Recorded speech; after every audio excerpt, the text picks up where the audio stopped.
Doctor সাহেব, আমার চাকরিটা কি হবে? তবে তোমাকে টাকা দিতে হবে চাকরির জন্য। স্যার, আমি গরিব মানুষ, আমি টাকা কই পামু? আমাদের অভাবের সংসার স্যার। কত টাকা লাগবে? তুমি যেহেতু গরিব মানুষ, আর আমারও তোমাকে পছন্দ হয়েছে, তাই তুমি 50,000 টাকা দিলেই চলবে। আমি এত টাকা কই পামু? কিছুটা কমিয়ে দেন স্যার। আমি এর নিচে পারবো না। যদি দিতে পারো তাহলে কাল থেকে জয়েন করতে পারো। আর তোমার বেতন হবে 20,000 প্লাস। উপরি কামাই তো আছেই। আর সব থেকে বড় কথা, এত বড় একটা হাসপাতালে চাকরি পাইছো, এটা তোমার সবচেয়ে বড় সৌভাগ্য। কি আর করার, চাকরিটা আমার খুব দরকার। তাই কোনো মতে 50,000 টাকা জমা দিয়ে চাকরিটা নিলাম। আর ঘুষ না দিয়ে উপায় নেই, কারণ ঘুষ ছাড়া কারো চাকরি হয় না। চাকরি পাওয়ার জন্য অনেক লোক আছে যারা অনেক টাকা ঘুষ দিয়ে প্রস্তুত। সেখানে যদি আমি ঘুষ না দিই তাহলে ওদের মধ্যে একজন চাকরিটা পেয়ে যাবে। যার কারণে এক প্রকার বাধ্য হয়েই ঘুষ দিয়ে চাকরিটা নিলাম। আপনাদের পরিচয় দেই, আমি ইসরাফিল তালুকদার। আমার পরিবারে শুধু আমি আর আমার মা আছি। বাকিটা গল্পে জানতে পারবেন। আজ তাড়াতাড়ি বাসায় চলে আসলাম, ফ্রেশ হয়ে খাওয়া দাওয়া করলাম। আজ ক্লান্ত লাগতেছে, তাই একটু ঘুমিয়ে নিলাম। ওহ, আপনাদের মনে প্রশ্ন থাকতে পারে এতক্ষণ কিসের চাকরির কথা বললাম। তাহলে শুনুন। আজ বাংলাদেশের সবচেয়ে বড় হাসপাতাল মরিয়ম প্রাইভেট হাসপাতালে কিছু ওয়ার্ড বয় পোস্টে লোক নেবে। আমিও সেই পোস্টে চাকরি করার জন্য আবেদন করেছিলাম। আজ ইন্টারভিউ দিতে গিয়েছিলাম। আর ডাক্তারে আমার কাগজপত্র দেখে তার পছন্দ হয়, যার কারণে ওপরের কথাগুলো আমার আর ডাক্তারের মাঝে হয়। এক বিকেল ঘুম থেকে উঠলাম, তারপর সারাটা বিকেল বাইরে ঘোরাঘুরি করে বাড়িতে চলে আসলাম। আমি প্রায় বিকেলে বাইরে ঘোরাঘুরি করি। রাতে খাবার খেয়ে তাড়াতাড়ি ঘুমিয়ে পড়লাম, কেননা কাল থেকে আমাকে নতুন চাকরিতে জয়েন করতে হবে। আর প্রথম দিন কোনোভাবে দেরি করা যাবে না। সকালে তাড়াতাড়ি ঘুম থেকে উঠলাম, তারপর ফ্রেশ হয়ে খাওয়া দাওয়া করে হাসপাতালের উদ্দেশ্যে রওনা দিলাম। ভাগ্য ভালো বলে তাড়াতাড়ি একটা সিএনজি পাই, আর সেই সিএনজিতে চড়েই হাসপাতালে চলে যাই। তারপর হাসপাতালে গিয়ে সবার সাথে পরিচয় হই, আর আমার কি কি কাজ সব শিখতে থাকি। আজকে প্রথম দিন, তাই বিকেলেই আমাকে ছুটি দিয়ে দিল। আমি বাসায় চলে আসলাম আর ফ্রেশ হতে চলে গেলাম। আপনারা অনেকেই বলবেন আমার আম্মুর কথা কেন বলি না। আসলে আমি আর আম্মু দুজনে আলাদা থাকি, তাই এখন আর আম্মুর কথা বলতেছি না। ফ্রেশ হয়ে আজও বিকেলে বাইরে ঘুরতে গেলাম। সারা বিকেল ঘোরাঘুরি করে রাতে বাড়িতে ফিরলাম। তারপর ফ্রেশ হয়ে রাতের খাবার খেয়ে ঘুমিয়ে পড়লাম। পরদিন যথারীতি হাসপাতালে পৌঁছালাম। হাসপাতালে গিয়ে শুনতে পেলাম আজ নাকি হাসপাতালে নতুন একজন মহিলা ডাক্তার জয়েন করবেন। উনি নাকি বিদেশ থেকে ডক্টরি পড়ে আসছেন। উনি আগে বিদেশি ডাক্তারি করতেন, বলতে উনি কয়েক বছর যাবৎ বিদেশে ডক্টরি করেছেন। তিনি জন্মসূত্রে বাংলাদেশি, তার বাবা মা বাংলাদেশে থাকে। তার বাবা মায়ের কথায় তিনি বিদেশের ডক্টরি ছেড়ে বাংলাদেশে ডক্টরি করার সিদ্ধান্ত নিয়েছেন। তার বাবা মায়ের কথা হলো, আমার মেয়ে বেশ কয়েক বছর যাবৎ বিদেশে ডক্টরি করেছে, আমাদের ছেড়ে অনেক দূরে থেকেছে, এখন আর বিদেশে ডক্টরি করার দরকার নেই, বাংলাদেশে করলেই চলবে। তাই তিনি আমাদের হাসপাতালে ডক্টরি করার সিদ্ধান্ত নিয়েছেন। আপনারা আগে জেনেছেন আমি যে হাসপাতালে চাকরি করি সেটা হলো বাংলাদেশের সবচেয়ে বড় হাসপাতাল, মরিয়ম প্রাইভেট হাসপাতাল। এটা নাকি তার ছেলে তার জন্য করেছে, অথচ আজ পর্যন্ত কেউ তার ছেলেকে দেখেনি। তো কিছুক্ষণের মধ্যেই মহিলা ডাক্তারটি হাসপাতালে প্রবেশ করলেন। আমি ডাক্তারনিকে দেখে হা করে তাকিয়ে আছি। এত সুন্দর মানুষ কিভাবে হয়? আমি ডাক্তারনির উপর ক্রাশ খাইছি। কি আজব ব্যাপার না, যে যে ছেলে কোনোদিনও কোনো মেয়ের দিকে তাকায় নাই সেই ছেলে ডাক্তারনির উপর ক্রাশ খাইছে, বাবা যায়। ও, আপনাদের তো ডাক্তারনির পরিচয় দিলাম না। ডাক্তারনির নাম মেঘা, দেখতে মাশাআল্লাহ অপূর্ব সুন্দরী, যে কেউ দেখলে ক্রাশ খাবে। তো ডাক্তার নিয়ে এসে সবার সাথে পরিচয় হয়ে নিল, আমার পরিচয় জানলো, আর আল্লাহর কি রহমত, আমাকে ডাক্তারনির পার্সোনাল অ্যাসিস্ট্যান্ট ওয়ার্ড বয় করা হলো। আজকে ডাক্তারনির প্রথম দিন, তাই আজকে কিছুক্ষণ থেকে তারপর ডাক্তারনি নিজের বাসায় চলে গেল। আর আমি সারাক্ষণ অন্যান্য ডাক্তারের কথা মতো সব কাজ করতে থাকলাম, সাধারণত ওয়ার্ড বয়রা যেগুলো করে। কাল থেকে আর অন্যান্য ডাক্তারের কথা মতো কাজ করতে হবে না। আজই শেষ দিন, কাল থেকে আমি আমার ডাক্তারনির কথা মতো কাজ করব। সমস্ত কাজ শেষ করে সন্ধ্যায় বাড়িতে আসলাম। বাড়িতে এসে গোসল করে রান্না করে রাতের খাবার খেলাম। সারাদিন পরিশ্রম করায় শরীরটা খুব ক্লান্ত লাগতেছিল, তাই খাওয়া দাওয়া করে দিলাম এক ঘুম। সকাল 5টায় ঘুম থেকে উঠলাম, নামাজ পড়ে রান্নাবাড়া করে ফ্রেশ হয়ে খেয়ে বেরিয়ে পড়লাম হাসপাতালের উদ্দেশ্যে। হাসপাতালে পৌঁছে দেখি আমার ক্রাশ মানে ডাক্তার নিয়ে কেবল হাসপাতালে আসতেছে। দেখি মনটা জুড়িয়ে গেল। উনি ওনার কেবিনে গেল, আমিও ওনার সাথে ওনার কেবিনে গেলাম, কেননা আমি ওনার পার্সোনাল অ্যাসিস্ট্যান্ট ওয়ার্ড বয়, সবসময় ওনার সাথে থাকতে হবে। তো উনি চললেন রুগী দেখতে, আমিও তার সাথে সাথে চললাম। অনেকক্ষণ রুগী দেখলো, আর যত কাজ আছে সেগুলো আমি করলাম। দুপুরের খাবার আজ আনতে মনে নেই, তাই খাওয়ার জন্য পাশে একটা হোটেলে গেলাম। যাওয়ার পথে দেখি এক বৃদ্ধা এক লোকের কাছে খাওয়ার জন্য টাকা চাইতেছে, কিন্তু লোকটা দিচ্ছে না। আমি এগিয়ে গিয়ে বৃদ্ধাকে নিয়ে একটা হোটেলে গেলাম আর তাকে তার পেট ভরে খাওয়ালাম, সাথে আমার দুপুরের খাবারটাও খেলাম। তারপর আমার কাছে কিছু টাকা ছিল, তা বৃদ্ধাকে দিয়ে হাসপাতালে চলে আসলাম। অবশ্য বৃদ্ধাটি আমার জন্য মন ভরে দোয়া করে দিচ্ছে। আমরা অনেকেই আছি বিভিন্নভাবে টাকা খরচ করে থাকি, অথচ কোনো অসহায় টাকা চাইলে তাকে টাকা দেওয়ার পরিবর্তে অপমান করি, অনেক সময় গায়ে হাতও তুলি। কিন্তু একটা জিনিস ভেবে দেখেন, লোকটি অসহায় বলেই তো আপনার কাছে সাহায্য চায়। আপনি কোনো হোটেলে গেলে বা রেস্টুরেন্টে গেলে ওয়েটারকে বকশিস দেন, তাদের এগুলো না দিয়ে একজন অসহায়কে দেন, দেখবেন অসহায়টি আপনার জন্য মন ভরে দোয়া করবে। কখন কার দোয়া কোথায় কাজে লাগে বলা যায় না। এখন থেকে সবাই চেষ্টা করবেন অসহায়কে সাহায্য করতে। এবার গল্পে ফেরা যাক। আমি যে এগুলো করলাম তা ঠিকই লক্ষ্য করেছে আমার ডাক্তারনি মেঘা। অবশ্য এটা আমি জানতাম না। মেঘার কেবিন জানালার দাঁড়ি, তার কেবিন থেকে বাইরের সব কিছু দেখা যায়, আর হোটেলটাও তার জানালার বরাবর। মেঘা এগুলো দেখে ভাবে এই ওয়ার্ড বয়টা অন্য সবার থেকে আলাদা, যেখানে অন্য সকল ওয়ার্ড বয় টাকার বিনিময়ে কাজ করে। মানে বোঝাতে চাইছি যে আপনি যদি ওয়ার্ড বয়কে টাকা দেন তাহলে আপনার কাজটা সবার আগে করে দেবে। সেখানে এই ওয়ার্ড বয়টা বিনা স্বার্থে একটা বৃদ্ধাকে সাহায্য করলো। ওয়ার্ড বয়টা তো ভেরি ইন্টারেস্টিং। আমি আমার মতো সারা বেলায় কাজ করে সন্ধ্যায় বাড়িতে চলে আসলাম। বাড়িতে এসে গোসল করে রান্না বান্না করে খেয়ে আমি ঘুমাতে যাব, এমন সময় আমার ফোনটা বেজে উঠল। ফোনে তাকিয়ে দেখি আমার আম্মু ফোন দিচ্ছে। অনেক দিন ধরে আম্মুর সাথে কথা বলা হয় না, আর অনেক দিন হলো আম্মুর কাছ থেকে দূরে আছি, তাই আম্মু ফোন দিছে। হাজার হলেও মায়ের মন বলে কথা, সন্তান মাকে ভুলে গেলেও মা কখনো সন্তানকে ভুলে না। এটাই মায়ের ভালোবাসা। সন্তান যদি খারাপ পথে যায় বা হাজারো পাপ করে, তারপরও মা সন্তানকে ছাড়ে না, বরং আল্লাহর কাছে দোয়া করে যাতে সন্তান হেদায়েতপ্রাপ্ত হয়ে সঠিক রাস্তায় ফিরে আসে। এটাই প্রকৃত মায়ের প্রকৃত ভালোবাসা। প্রকৃত মা কেন বললাম, তার কারণ হলো কিছু কিছু মা আছে যারা লোভে পড়ে সন্তানকে ছেড়ে অন্যের সাথে চলে যায়। আমি এমন মা জাতিকে তীব্র নিন্দা জানাই। তো অনেক কথাই বললাম, এবার গল্পে ফিরা যাক। আসসালামু আলাইকুম আম্মু, কেমন আছো তুমি? আলহামদুলিল্লাহ, ভালো আছি। তুই কেমন আছিস?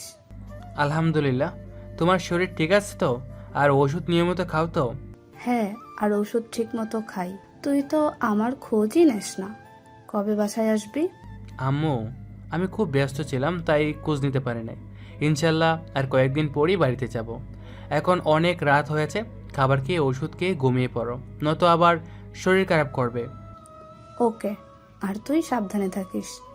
ঠিক আছে। আম্মুর সাথে কথা বলে রাতের খাবার খেয়ে ঘুমিয়ে পড়লাম, কেননা সারাদিন পরিশ্রম করার কারণে রাত জাগতে মন চায় না, তাই তাড়াতাড়ি ঘুমিয়ে পড়লাম। সকালে উঠে রান্নাবাড়া করে ফ্রেশ হয়ে খাওয়া দাওয়া করে হাসপাতালের উদ্দেশ্যে বেরিয়ে পড়লাম। তারপর একটা সিএনজি নিয়ে হাসপাতালে পৌঁছালাম। হাসপাতালে পৌঁছে শুনতে পেলাম আজ আবার নাকি আরেকজন নামকরা ডাক্তার আসবে। উনিও নাকি একজন মেয়ে, আর সবচেয়ে বড় কথা ওনার বাবা খুব নামকরা ও খুব প্রভাবশালী একজন ব্যক্তি। বাংলাদেশে তার প্রচুর ক্ষমতা। ডাক্তারটির নাম মুনতাহা, দেখতে মাশাআল্লাহ, তবে ডক্টর মেঘার মতো অপূর্ব সুন্দরী নয়। উনি আসার পরে সবাই ওনাকে ফুল দিয়ে বরণ করলো, সাথে আমিও ফুল দিয়ে শুভেচ্ছা জানালাম। তবে ওনার অবস্থা দেখে বুঝলাম উনি ছেলে ওয়ার্ড বয়দের দেখতে পারে না। না দেখতে পারলে আমার কি, আমি তো ডক্টর মেঘার পার্সোনাল অ্যাসিস্ট্যান্ট ওয়ার্ড বয়। ওনার দেখা না দেখাতে কোনো কিছু যায় আসে না। তো উনি ফুল নিয়ে ভিতরে চলে গেল। আমিও গেলাম ডক্টর মেঘার চেম্বারে, কেননা আমি ডক্টর মেঘার পার্সোনাল অ্যাসিস্ট্যান্ট ওয়ার্ড বয়। ভেতরে আসতে পারি ম্যাম? আরে ইসরাফিল, আপনি? হ্যাঁ, ভিতরে আসেন। আর কিছু বলবেন? ধন্যবাদ ম্যাম। বলছিলাম কি ম্যাম, এখন তো রুগী দেখতে যাওয়ার টাইম, চলেন রুগীগুলো দেখে আসি। ও হ্যাঁ, চলেন দেখে আসি। আমি আর মেগা ম্যাম চললাম রুগী দেখতে। মেগা ম্যাম রুগী দেখতেছে আর আমি তাকে বিভিন্নভাবে সাহায্য করতেছি। এক পর্যায়ে এক রুগীর দিকে চোখ গেল, দেখলাম রুগীটা খুবই বৃদ্ধ। বৃদ্ধটাকে দেখে খুব মায়া হলো। খোঁজ নিয়ে জানতে পারলাম বৃদ্ধটির 3টি ছেলে আছে, কিন্তু কেউ তারা বৃদ্ধটির খোঁজ নেয় না। এক পর্যায়ে বৃদ্ধটির অসুখ ধরা পড়লে তার সন্তানেরা তাকে তাড়িয়ে দেয়। অবশেষে এক যুবক নাকি তাকে এখানে এনে তার চিকিৎসা করাচ্ছে। হায়রে সন্তানেরা, যাদের জন্য বাবা সারা জীবন কষ্ট করে গেছে, জীবনে কোনোদিন নিজের চাহিদা বা নিজেকে কি পড়তেছে এটা কোনোদিন খেয়াল করেনি। শুধু ভাবছে সন্তানের চাহিদা মেটাতে হবে, তাদের ভালো পোশাকের ব্যবস্থা করে দিতে হবে। এজন্য সারা জীবন পরিশ্রম করে গেছে। সন্তান অসুস্থ হলে কখনো বিনা চিকিৎসায় রাখেনি, প্রয়োজনে নিজের রক্ত বিক্রি করে হলেও করেছে। আর সেই অকৃতজ্ঞ সন্তানরা এই তার প্রতিদান দিল। আমরা অনেকেই এরকমটা করে থাকি, তবে মাথায় রাখবেন আপনি যেমন করতেছেন ঠিক তেমনই ফল পাবেন। আর হ্যাঁ, দুনিয়াতে এই যুবকের মতো ভালো মানুষ আছে বলেই এই দুনিয়াটা বেঁচে আছে। যুবকটা সত্যি মহা, কেননা নিজের কোনো আত্মীয় না, অপরিচিত এক বৃদ্ধ তার সমস্ত চিকিৎসা যুবকটি করছে, যেখানে নিজের সন্তানেরা তাকে দূরে ঠেলে দিছে। আমি বৃদ্ধটির সাথে ভালো মন্দ কথা বলে বৃদ্ধটির জন্য কিছু ফল আনতে গেলাম, আর মেগা ম্যাম অন্যান্য রোগীদের দেখতে গেল। আমি কিছুক্ষণের মধ্যে কয়েক কেজি ফল এনে বৃদ্ধকে দিয়ে চলে আসলাম মেগা ম্যামের কাছে। তারপর অন্যান্য রোগীকে দেখে দুপুরে খাবারের সময় হলো, তাই চলে গেলাম দুপুরের খাবার খেতে। আর ওইদিকে ডক্টর মুনতাহা অনেক আগেই চলে গেছে, কেননা আজকে তার প্রথম দিন। দুপুরের খাবার খেতে যাইতে নিছি, তখনই ঘটলো আরেক ঝামেলা। ডক্টর মেগা আজ দুপুরের খাবার আনতে ভুলে গেছে। সে বাইরে খাবার খেতে পারে না, এখন কি উপায়? অবশেষে আমার বাড়ি থেকে আনা খাবারগুলো মেগা ম্যামকে দিলাম। আজ বাড়ি থেকে আসার সময় নিজে গরুর গোস্ত রান্না করে নিয়ে আসছি। আমি তো বাইরের খাবার খেতে পারি, উনি তো আবার বাইরের খাবার খেতে পারে না, তাই দিলাম। অবশ্য আমার ক্রাশই তো খাবে, অন্য কেউ তো আর না। আমার সামনে আমার ক্রাশ না খেয়ে থাকবে, এটা কি আমি মেনে নিতে পারি? কখনো না। তো মেগা ম্যামকে দেওয়ার পর মেগা ম্যাম বলল, আপনার খাবার আমাকে দিচ্ছেন কেন? আপনি কি খাবেন? আপনি তো খাবার আনতে ভুলে গেছেন, আর বিশেষ কথা হলো আপনি বাইরের খাবার খেতে পারেন না। আমি তো বাইরের খাবার খেতে পারি, আর এগুলো আমি বাসা থেকে নিজ হাতে রান্না করে আনছি, তাই আপনি এগুলো খান। আমি না হয় আজ বাইরে থেকে খেয়ে নেব। আচ্ছা ঠিক আছে, এত করে যখন বলছেন তাহলে আমি এগুলো খাবো। তবে আপনাকে আজ বাইরে খেতে হবে না, চলেন আমরা দুজনে খাবারটা ভাগ করে খাই। ঠিক আছে, চলেন। তারপর দুজনে খাবারটাকে ভাগ করে খাইতে রাজি হইলাম, কেননা আজ প্রথম আমার ক্রাশের সাথে একসাথে বসে খাবো, খাওয়ার মজাই আলাদা। তো দুজনে খেতে বসলাম। খাওয়ার সময় মেগা বলল, ইস্টাফিল সাহেব, আপনি তো খুব সুন্দর করে রান্না করতে পারেন। সত্যি রান্নাটা কিন্তু খুব সুস্বাদু হয়েছে।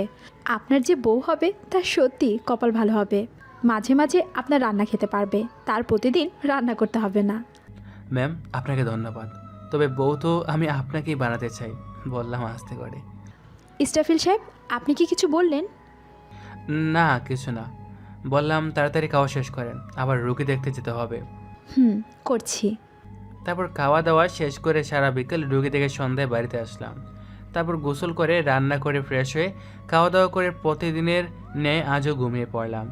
সকালের প্রতিদিনের মতো উঠে রান্না বাড়া করে ফ্রেশ হয়ে খাওয়া দাওয়া করে হাসপাতালের উদ্দেশ্যে বেরিয়ে পড়লাম। একটা সিএনজি নিয়ে হাসপাতালে পৌঁছালাম। হাসপাতালে পৌঁছে দেখে আরেকটা ঝামেলা। হ্যাঁ, আপনারা ঠিকই ধরেছেন, ডক্টর মুনতাহা ঝামেলাটা করেছে। তিনি ছেলে ওয়ার্ড বয়কে দেখতে পারে না, এমনকি পুরনো নার্সগুলোও তার পছন্দ না। তার চাই একজন স্মার্ট সুন্দরী নার্স, তবে তার মতো সুন্দরী না, যে হবে তার পার্সোনাল অ্যাসিস্ট্যান্ট। তো সব ডক্টররা এটা মেনে নিয়েছে এবং আজ একটা স্মার্ট সুন্দরী নার্স নিয়োগ দেওয়া হবে। কেননা আগেই বলেছি, মুনতাহার বাবা একজন প্রভাবশালী লোক। এছাড়াও ডক্টর মুনতাহা একজন বড় মাপের ডক্টর, তারও এই হসপিটালে থাকার দরকার। তিনি বাইরের দেশ থেকে ডক্টরি করে আসছে, তাই সব কিছু ভেবেই নতুন একজন সুন্দরী ও স্মার্ট নার্সের নিয়োগ দেওয়ার সিদ্ধান্ত নেওয়া হয়েছে। আমি হাসপাতালে পৌঁছালাম, তার অল্প কিছু সময়ের মধ্যেই ডক্টর মেগা হাসপাতালে প্রবেশ করলো। আমিও গেলাম ওনার পেছনে পেছনে। তো ডক্টর মেগার কেবিনে প্রবেশ করার পর ডাকে মেগা, আমাকে জিজ্ঞেস করে, ইস্টাফিল সাহেব কেমন আছেন? আলহামদুলিল্লাহ, আপনি কেমন আছেন? আলহামদুলিল্লাহ। তো ইস্টাফিল সাহেব, বাইরে কি নিয়ে আলোচনা হচ্ছে? আর বললেন না ম্যাম, এই যে নতুন ডক্টর আসছে না, ডক্টর মুনতাহা, উনি বলেছেন যে উনার নাকি আগের নার্সগুলো পছন্দ হয় না, তার নাকি নতুন স্মার্ট নার্স লাগবে।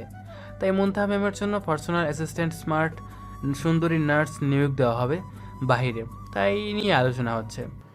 ও, তার জন্যই বাহিরে এত আলোচনা হচ্ছে। আচ্ছা, বাহিরে যা মনে হয় তা নিয়ে আলোচনা হোক। গিয়ে চলেন, আমরা রুগী দেখতে যাই। আচ্ছা চলেন। তারপর আমি আর মেগা ম্যাম চলে গেলাম। আমি আর মেগা ম্যাম রুগী দেখতে লাগলাম। আর অল্প সময়ের মধ্যেই নার্স নিয়োগ শুরু হলো। অনেকেই আসছে ইন্টারভিউ দিতে, সবাই স্মার্ট। এদের মধ্যে একজনকে সিলেক্ট করা হলো, নাম ইরা। দেখতে যেমন স্মার্ট তেমনই সুন্দরীও, কিন্তু মুনতাহার মতো সুন্দরী না, তবে একদম মুনতাহার মনের মতো পাওয়া গেছে। ইরাকে মুনতাহার পার্সোনাল অ্যাসিস্ট্যান্ট করে রাখা হলো। আর আজকের মতো ইরা চলে গেল। কাল থেকে ওর কাজ শুরু। ইরা চলে যাওয়ার পর ডক্টর মুনতাহাও গেল রুগী দেখতে। আর আমি মেগা রুগী দেখে দুপুরে আসলাম খাওয়ার জন্য। যেই আমি আমার খাবার খেতে নিব, তখন মেগা বলল, ইসরাফিল সাহেব কোথায় যান? আমার খাবার খেতে যাচ্ছি। দুপুরের খাবার সময় তো হয়েছে, তাই খেতে যাচ্ছি। আপনি এখন খাবার নিয়ে এসে আমার সাথে খাবেন, আমরা দুজন একসাথে খাবো। আচ্ছা ঠিক আছে, আমার ক্রাশ আমার সাথে খেতে চাইছে, আমি কি না করতে পারি? আপনারাই বলেন। শুধু হোক আমার ক্রাশ, তাই রাজি হয়ে গেলাম। খাবার আনতে চলে গেলাম। একবার ফ্রেশ হয়ে খাবার নিয়ে মেগার কেবিনে আসলাম। এদিকে মেগাও ফ্রেশ হতে চলে গেল। আর কিছুক্ষণের মধ্যে ফ্রেশ হয়ে আসলো। আমি গিয়ে খাবার নিয়ে মেগার পাশে বসলাম। তারপর মেগা তার খাবার বের করে বলল, কাল তো আমি আপনার খাবার খেয়েছি, আজ আপনি আমার খাবার খাবেন? ম্যাম, আপনি কি শোধ নিতে যাচ্ছেন? আমি কি আপনারা শোধ করার জন্য খাইতে বলছি? সবসময় এক লাইন বেশি বুঝেন কেন? এত কষ্ট করে রান্না করলাম ওনার জন্য, আর উনি শোধের কথা বলল, মুডটাই নষ্ট করে দিল। দূর। না, তবে কাল আমি আপনারে আমার খাবার খাওয়াইছি, আর আজকে আপনি আপনার খাবার আমাকে খেতে বলছেন, তাই ভাবলাম সুদ দিতে চাইছেন। তবে আমি যেগুলো রান্না করে আনছি সেগুলোর কি হবে? এক কাজ করি, আপনি আমার খাবার খান আর আমি আপনার খাবার খাই। সত্যি বলতে কি, আমার আপনার খাবার খুব ভালো লেগেছে। এই সুযোগ হাতছাড়া করা যাবে না। আমার ক্রাশের হাতের রান্না কেমন তা জানার সুযোগ এসেছে। আজ না হয় কাল তো ওনার হাতের রান্নাই খেতে হবে। তো যদি ভালো না হয়, তবে আমাকে তাকে ভালো রান্না শেখাতে হবে। তাই আমি খাবার বদল করে খেতে রাজি হইলাম। আচ্ছা চলেন খাওয়া শুরু করি। বিসমিল্লা বলে এক লোকমা মুখে দিলাম। রান্নাটা এত সুন্দর হয়েছে যে বলার বাইরে। তাহলে আমার ক্রাশ যেমন সুন্দর, তার রান্নাটাও অপূর্ব সুস্বাদু। তবে এটা মানতেই হবে, আমার ক্রাশ সব দিক দিয়েই পারফেক্ট। এত সুন্দর খাবার দেখে আর লোভ সামলাতে পারলাম না, সম্পূর্ণ শেষ করে ফেলছি খেয়ে। শেষমেশ আঙ্গুল ছেড়ে খাইছি। তাহলে বুঝেন রান্নাটা কত মজাদার হয়েছে। ইস্টাফিল সাহেব বললেন না তো রান্নাটা কেমন হয়েছে? কি আর বলবো, রান্নাটা অসাধারণ হয়েছে, অনেক সুন্দর হয়েছে, ঠিক আপনার মতো। এই কথাটা বলাতে মেগা লজ্জা পেল। থাক, আর প্রশংসা করতে হবে না, আপনার রান্নাটাও কম না। এখন চলেন রুগী দেখতে যাই। আচ্ছা চলেন যাই। তারপর আমি আর মেগার রুগী দেখতে চলে গেলাম। আর এদিকে ডক্টর মুনতাহার অ্যাসিস্ট্যান্ট না থাকার কারণে দুপুর পর্যন্ত রুগী থেকে ছুটি নিয়ে বাসায় চলে গেছে। আর এদিকে আমি আর মেগা সারা বিকেল রুগী দেখে সন্ধ্যায় বাসায় এসে প্রতিদিনের মতো গোসল করে রান্না বাড়া করে ফ্রেশ হয়ে খাওয়া দাওয়া করে ঘুমোতে যাব। এমন সময় আমার ফোন বেজে উঠল। ফোনের দিকে তাকিয়ে দেখি মেগা নামে সেভ করা। তার মানে মেগাই ফোন দিছে। আবার আপনারা বলবেন নাম্বার নিলাম কখন? আমি ওনার পার্সোনাল অ্যাসিস্ট্যান্ট, ওয়ার্ড বয়, তাই আমার নাম্বার ওনার কাছে আর ওনার নাম্বার আমার কাছে আছে। উনি আমাকে দিছে আর আমি মেগা নামে সেভ করে রেখেছি। ফোনটা রিসিভ করে, আসসালামু আলাইকুম মেগা ম্যাম, কিসের জন্য ফোন দিছেন? কোন দরকার? একটু আগেই না আপনার কাছ থেকে আসলাম, কেন ফোন দিয়েছেন? ওয়ালাইকুম আসসালাম। এতগুলো প্রশ্ন একেবারে করলে উত্তর কিভাবে দেব? তবে কোনো দরকার নেই, এমনি ফোন দিতে মন চাইলো, ফোন দিলাম। আচ্ছা ঠিক আছে, আমি এখন খুব ক্লান্ত, এখন ঘুমাবো, সকালে কথা বলিব। তবে যেহেতু ফোন দিছেন, তবে 5 মিনিট কথা বলতে পারেন, এর বেশি সময় আমি কথা বলতে পারবো না। ওকে, 5 মিনিট কথা বললেই চলবে। আমার খুব বোরিং লাগতেছে, তাই একটু কথা বলার জন্য ফোন দিলাম। আর আমিও ক্লান্ত, আমি একটু পরেই ঘুমাবো। তারপর মেগার সাথে 5 মিনিট কথা বলে আমি হারিয়ে গেলাম ঘুমের রাজ্যে। এক ঘুমেই সকাল। প্রতিদিনের মতো যাবতীয় কাজ করে খাওয়া দাওয়া করে বেরিয়ে পড়লাম হাসপাতালের উদ্দেশ্যে। পরের দিন পৌঁছে ঘটল আরেক ঘটনা। আপনারা যা মনে করেছেন তা নয়, আজ মুনতাহা কিছু করেনি, আজ করেছে ইরা। আমি তাড়াতাড়ি ভিতরে প্রবেশ করতে নিয়েছি, আর ওইদিকে ইরাও ভিতর থেকে বাইরে আসছিল। কেউ কাউকে খেয়াল করেনি, যার ফলস্বরূপ দুজনের ধাক্কা লেগে যায়। আমি তাড়াতাড়ি করে উঠে ওনার দিকে হাত বাড়িয়ে দিলাম এবং তাকে টেনে তুললাম আর পরে যাওয়া জিনিসগুলো তুলে দিলাম। আপনারা হয়তো ভাবছেন এখন এরা উঠিয়ে আমাকে টাস করে একটা থাপ্পড় দেবে, তাই না? না, এরা এটা করেনি, বরং দুজনই দুজনকে সরি বলে যে যার কাছে চলে গেলাম। এখানে এরা বুঝতে পেরেছে এখানে কারো একারই দোষ না, দোষ দুজনেরই বেকালির জন্য দুজনের ধাক্কা লেগেছে। এদিকে ডক্টর মুনতাহা অনেকক্ষণ ধরে নিজের চেম্বারে বসে আছে ইরার জন্য, কেননা ইরা মুনতাহার পার্সোনাল অ্যাসিস্ট্যান্ট নার্স। মুনতাহা ইরাকে নিয়ে রোগী দেখতে যাবে। অল্প কিছুক্ষণের মধ্যেই মুনতাহার রুমে প্রবেশ করলো ইরা। মুনতাহা ইরাকে জিজ্ঞেস করলো, আজ তোমার এত দেরি হলো কেন? আমি আজ আগেই এসেছি, একটু ফ্রেশ হতে গিয়েছিলাম, তাই দেরি হয়ে গেছে। নেক্সট টাইম থেকে যেন আর দেরি না হয়, বুঝছো? জি ম্যাম। আচ্ছা চলো এখন আমরা রোগী দেখতে যাই। ওকে চলেন। এই বলে ইরা আর মুনতাহার রোগী দেখতে চলে গেল। আর এইদিকে আমি ডক্টর মেগার জন্য ওয়েট করতেছি, কখন উনি ওয়াশরুম থেকে বের হবে, কখন আমরা রোগী দেখতে যাব। অপেক্ষা করতে করতে 20 মিনিট পার হয়ে গেল, তাও তার বের হওয়ার নামই নেই। বুঝি না মেয়েরা ফ্রেশ হওয়ার নাম নিয়ে যে কি করে আল্লাহই ভালো জানে, না হলে এত সময় লাগে ফ্রেশ হতে? মনে হয় ফ্রেশ হওয়ার নাম করে সঙ্গে আনা আটা ময়দা বৈশা মাখে। আটা ময়দা মাখতে তো দেরি হয়, তাই মনে হয় মেয়েদের ফ্রেশ হতে এত দেরি লাগে। আমি সত্যিটা জানি না, আপনারা কেউ জানলে আমার জানায়। অবশেষে 25 মিনিটের মাথায় মেগা বের হলো, কিন্তু আমার ধারণা তো ঠিক হলো না। উনি তো মুখে আটা ময়দা মাখেনি, তাহলে এত সময় উনি ভিতরে কী করলো? যা মনে হয় তাই করুক গা, এটা ওনার ব্যক্তিগত ব্যাপার। উনি বের হওয়ার পরে আমি বললাম, আপনি তাহলে বের হয়েছেন ম্যাডাম? আচ্ছা চলেন তাহলে। আচ্ছা চলেন যাই। আমি আর মেগা চলে গেলাম রোগী দেখতে। এদিকে আমেরিকার বিখ্যাত হাসপাতালে একটা ক্রিটিক্যাল রোগী আনা হয়েছে। রোগীকে খুব তাড়াতাড়ি অপারেশন করাতে হবে, নয়তো রোগীকে বাঁচানো যাবে না। রোগীর অপারেশন করতে কোনো ডাক্তারই সাহস পাচ্ছে না, কেননা সামান্য পরিমাণ ভুল হলেই রোগী মারা যাবে। রোগী আমেরিকার খুব প্রভাবশালী ও প্রচুর ধনী, তাদের কাছে টাকা যেন হাতের ময়লা। যে কোনো কিছুর বিনিময়ে হলেও রোগীকে বাঁচাতে হবে। প্রয়োজনে দেশের নাম করা যত ডাক্তার আছে সবাইকে আনার ব্যবস্থা করতে বলতেছে। তারা নাকি হাসপাতালের সব ডাক্তার আনা নেওয়ার, এমনকি ডাক্তার যত টাকা লাগে তারাই দেবে, তবু রোগীকে বাঁচানোর জন্য ডাক্তার আনতে বলতেছে। জরুরি ভিত্তিতে ওই হাসপাতালের সমস্ত ডাক্তারকে নিয়ে মিটিং ডাকা হয়েছে যে কোথা থেকে কোন ডাক্তার আনা যায় এটা নিয়ে আলোচনা করা হবে এবং দ্রুত তাড়াতাড়ি সিদ্ধান্ত নেওয়া হবে। এদিকে আমি আর মেগার রোগী দেখে দুপুরে আসলাম খাওয়ার জন্য। আজ আর মেগার সাথে খেলাম না, কারণ আজ আমি দুপুরে খাবার নিয়ে আসি নাই, তাই হোটেলে গিয়ে খাবো দুপুরের খাবার।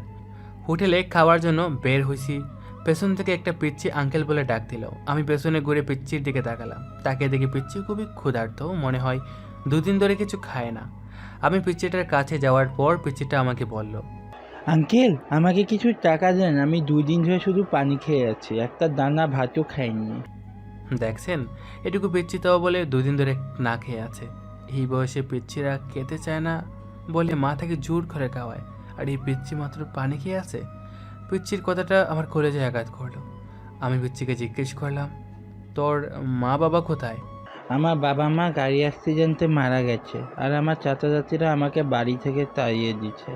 বাবা মা তো আমাকে ছেড়ে চলে গিয়ে খুব সুখেই আছে, কিন্তু আমি যে আর পারতেছি না। মাঝে মাঝে মনে হয় না খেতে পেয়ে এখন বুঝি আমি মারা যাব। জানেন আঙ্কেল, আমি খিদে সহ্য করতে পারি না, তারপরে আমাকে না খেয়েই থাকতে হয়। খাবার না পেয়ে বাধ্য হয়ে আমি পানি খেয়ে আমার ক্ষুধা মিটাই। কারো কাছে খাবার চাইলে দেয় না, বরং আমাকে মেরে তাড়িয়ে দেয়। তারপরে চাই মানুষের কাছে খাবার, যদি তাই আমাকে কিছু খাবার দেয় তাতে অন্তত না খেয়ে বা খেয়ে শুধু পানি খেয়ে থাকতে হবে না, এই আশাই আমি খাবার চাই।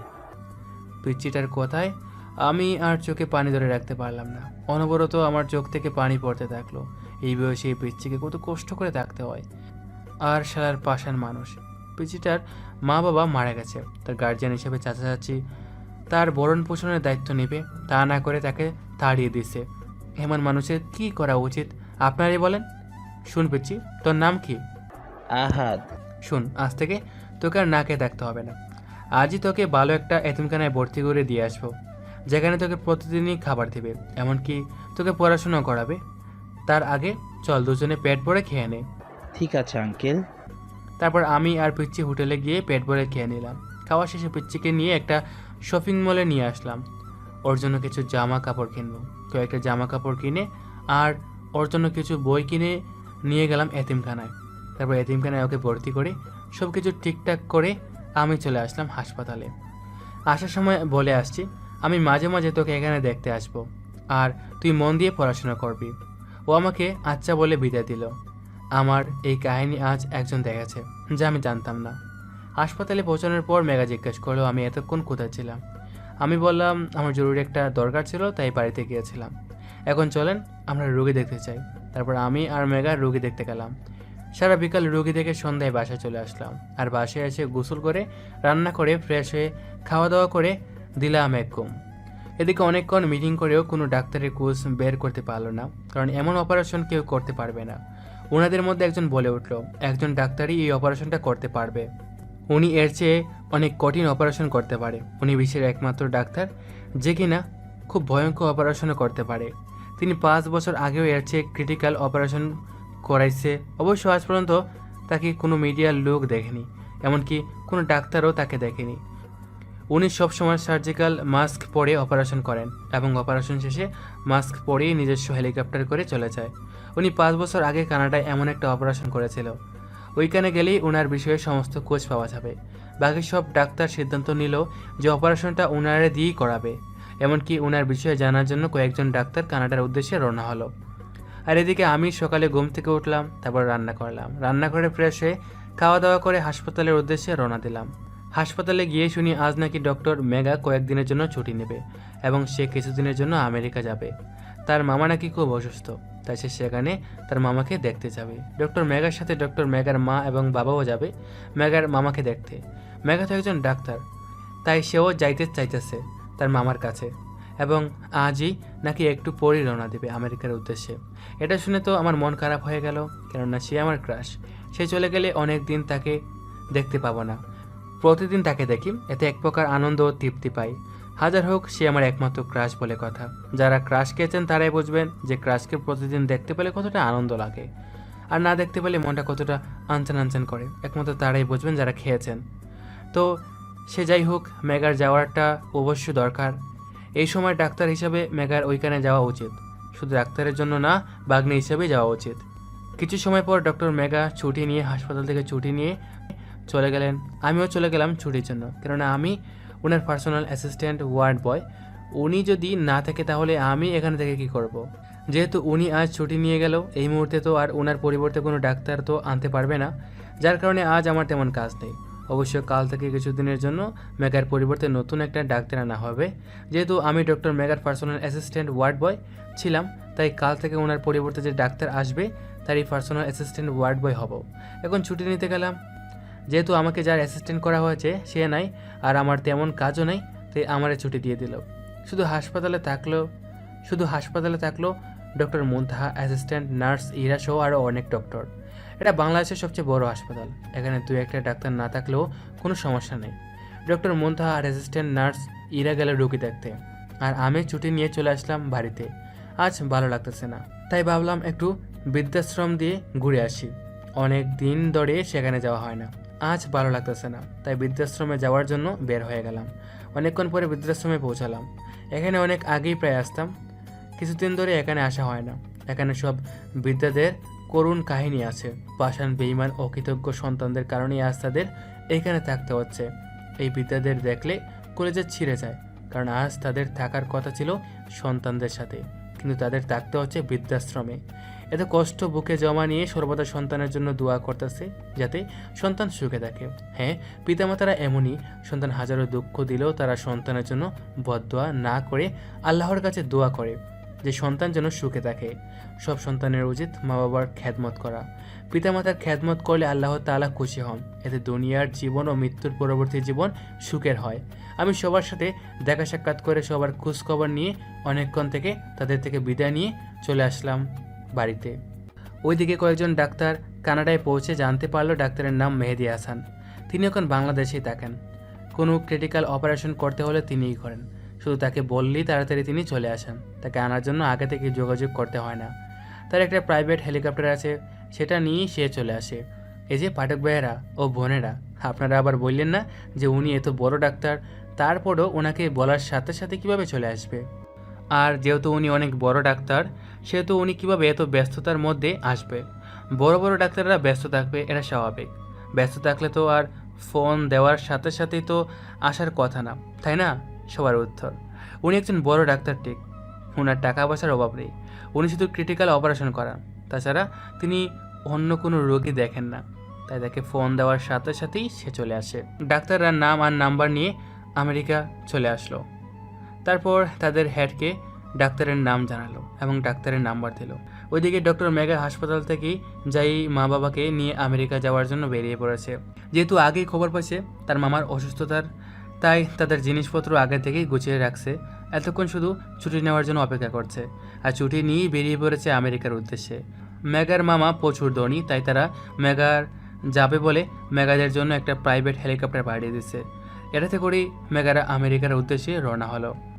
আর এদিকে আমি বাসায় আসতে সন্ধ্যা হয়ে যাওয়ায় বাসায় এসে গোসল করে রান্না করে ফ্রেশ হয়ে রাতের খাবার খেয়ে বিছানায় শুয়েছি। অমনি হঠাৎ আমার ফোনটা বেজে উঠলো।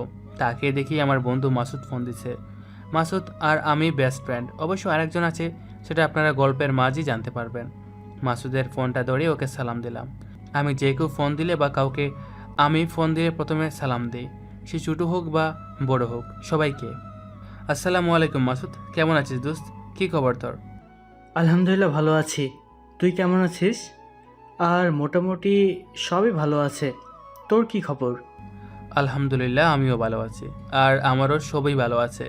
তবে বহুদিন পর ফোন দেওয়ার কারণটা কি জানতে পারি? আমি কি তোরে শুধু কারণের জন্যই ফোন দেই? এমনিতে কি দেই না? তবে আজ কারণেই দিছি। আরে রাগ করিস কেন?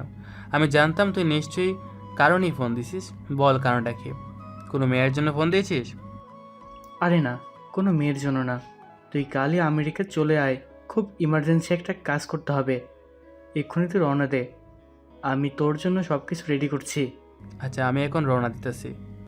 আপনারা আবার জিজ্ঞেস করবেন আমি কেন আর আমেরিকা কেমনে যাব?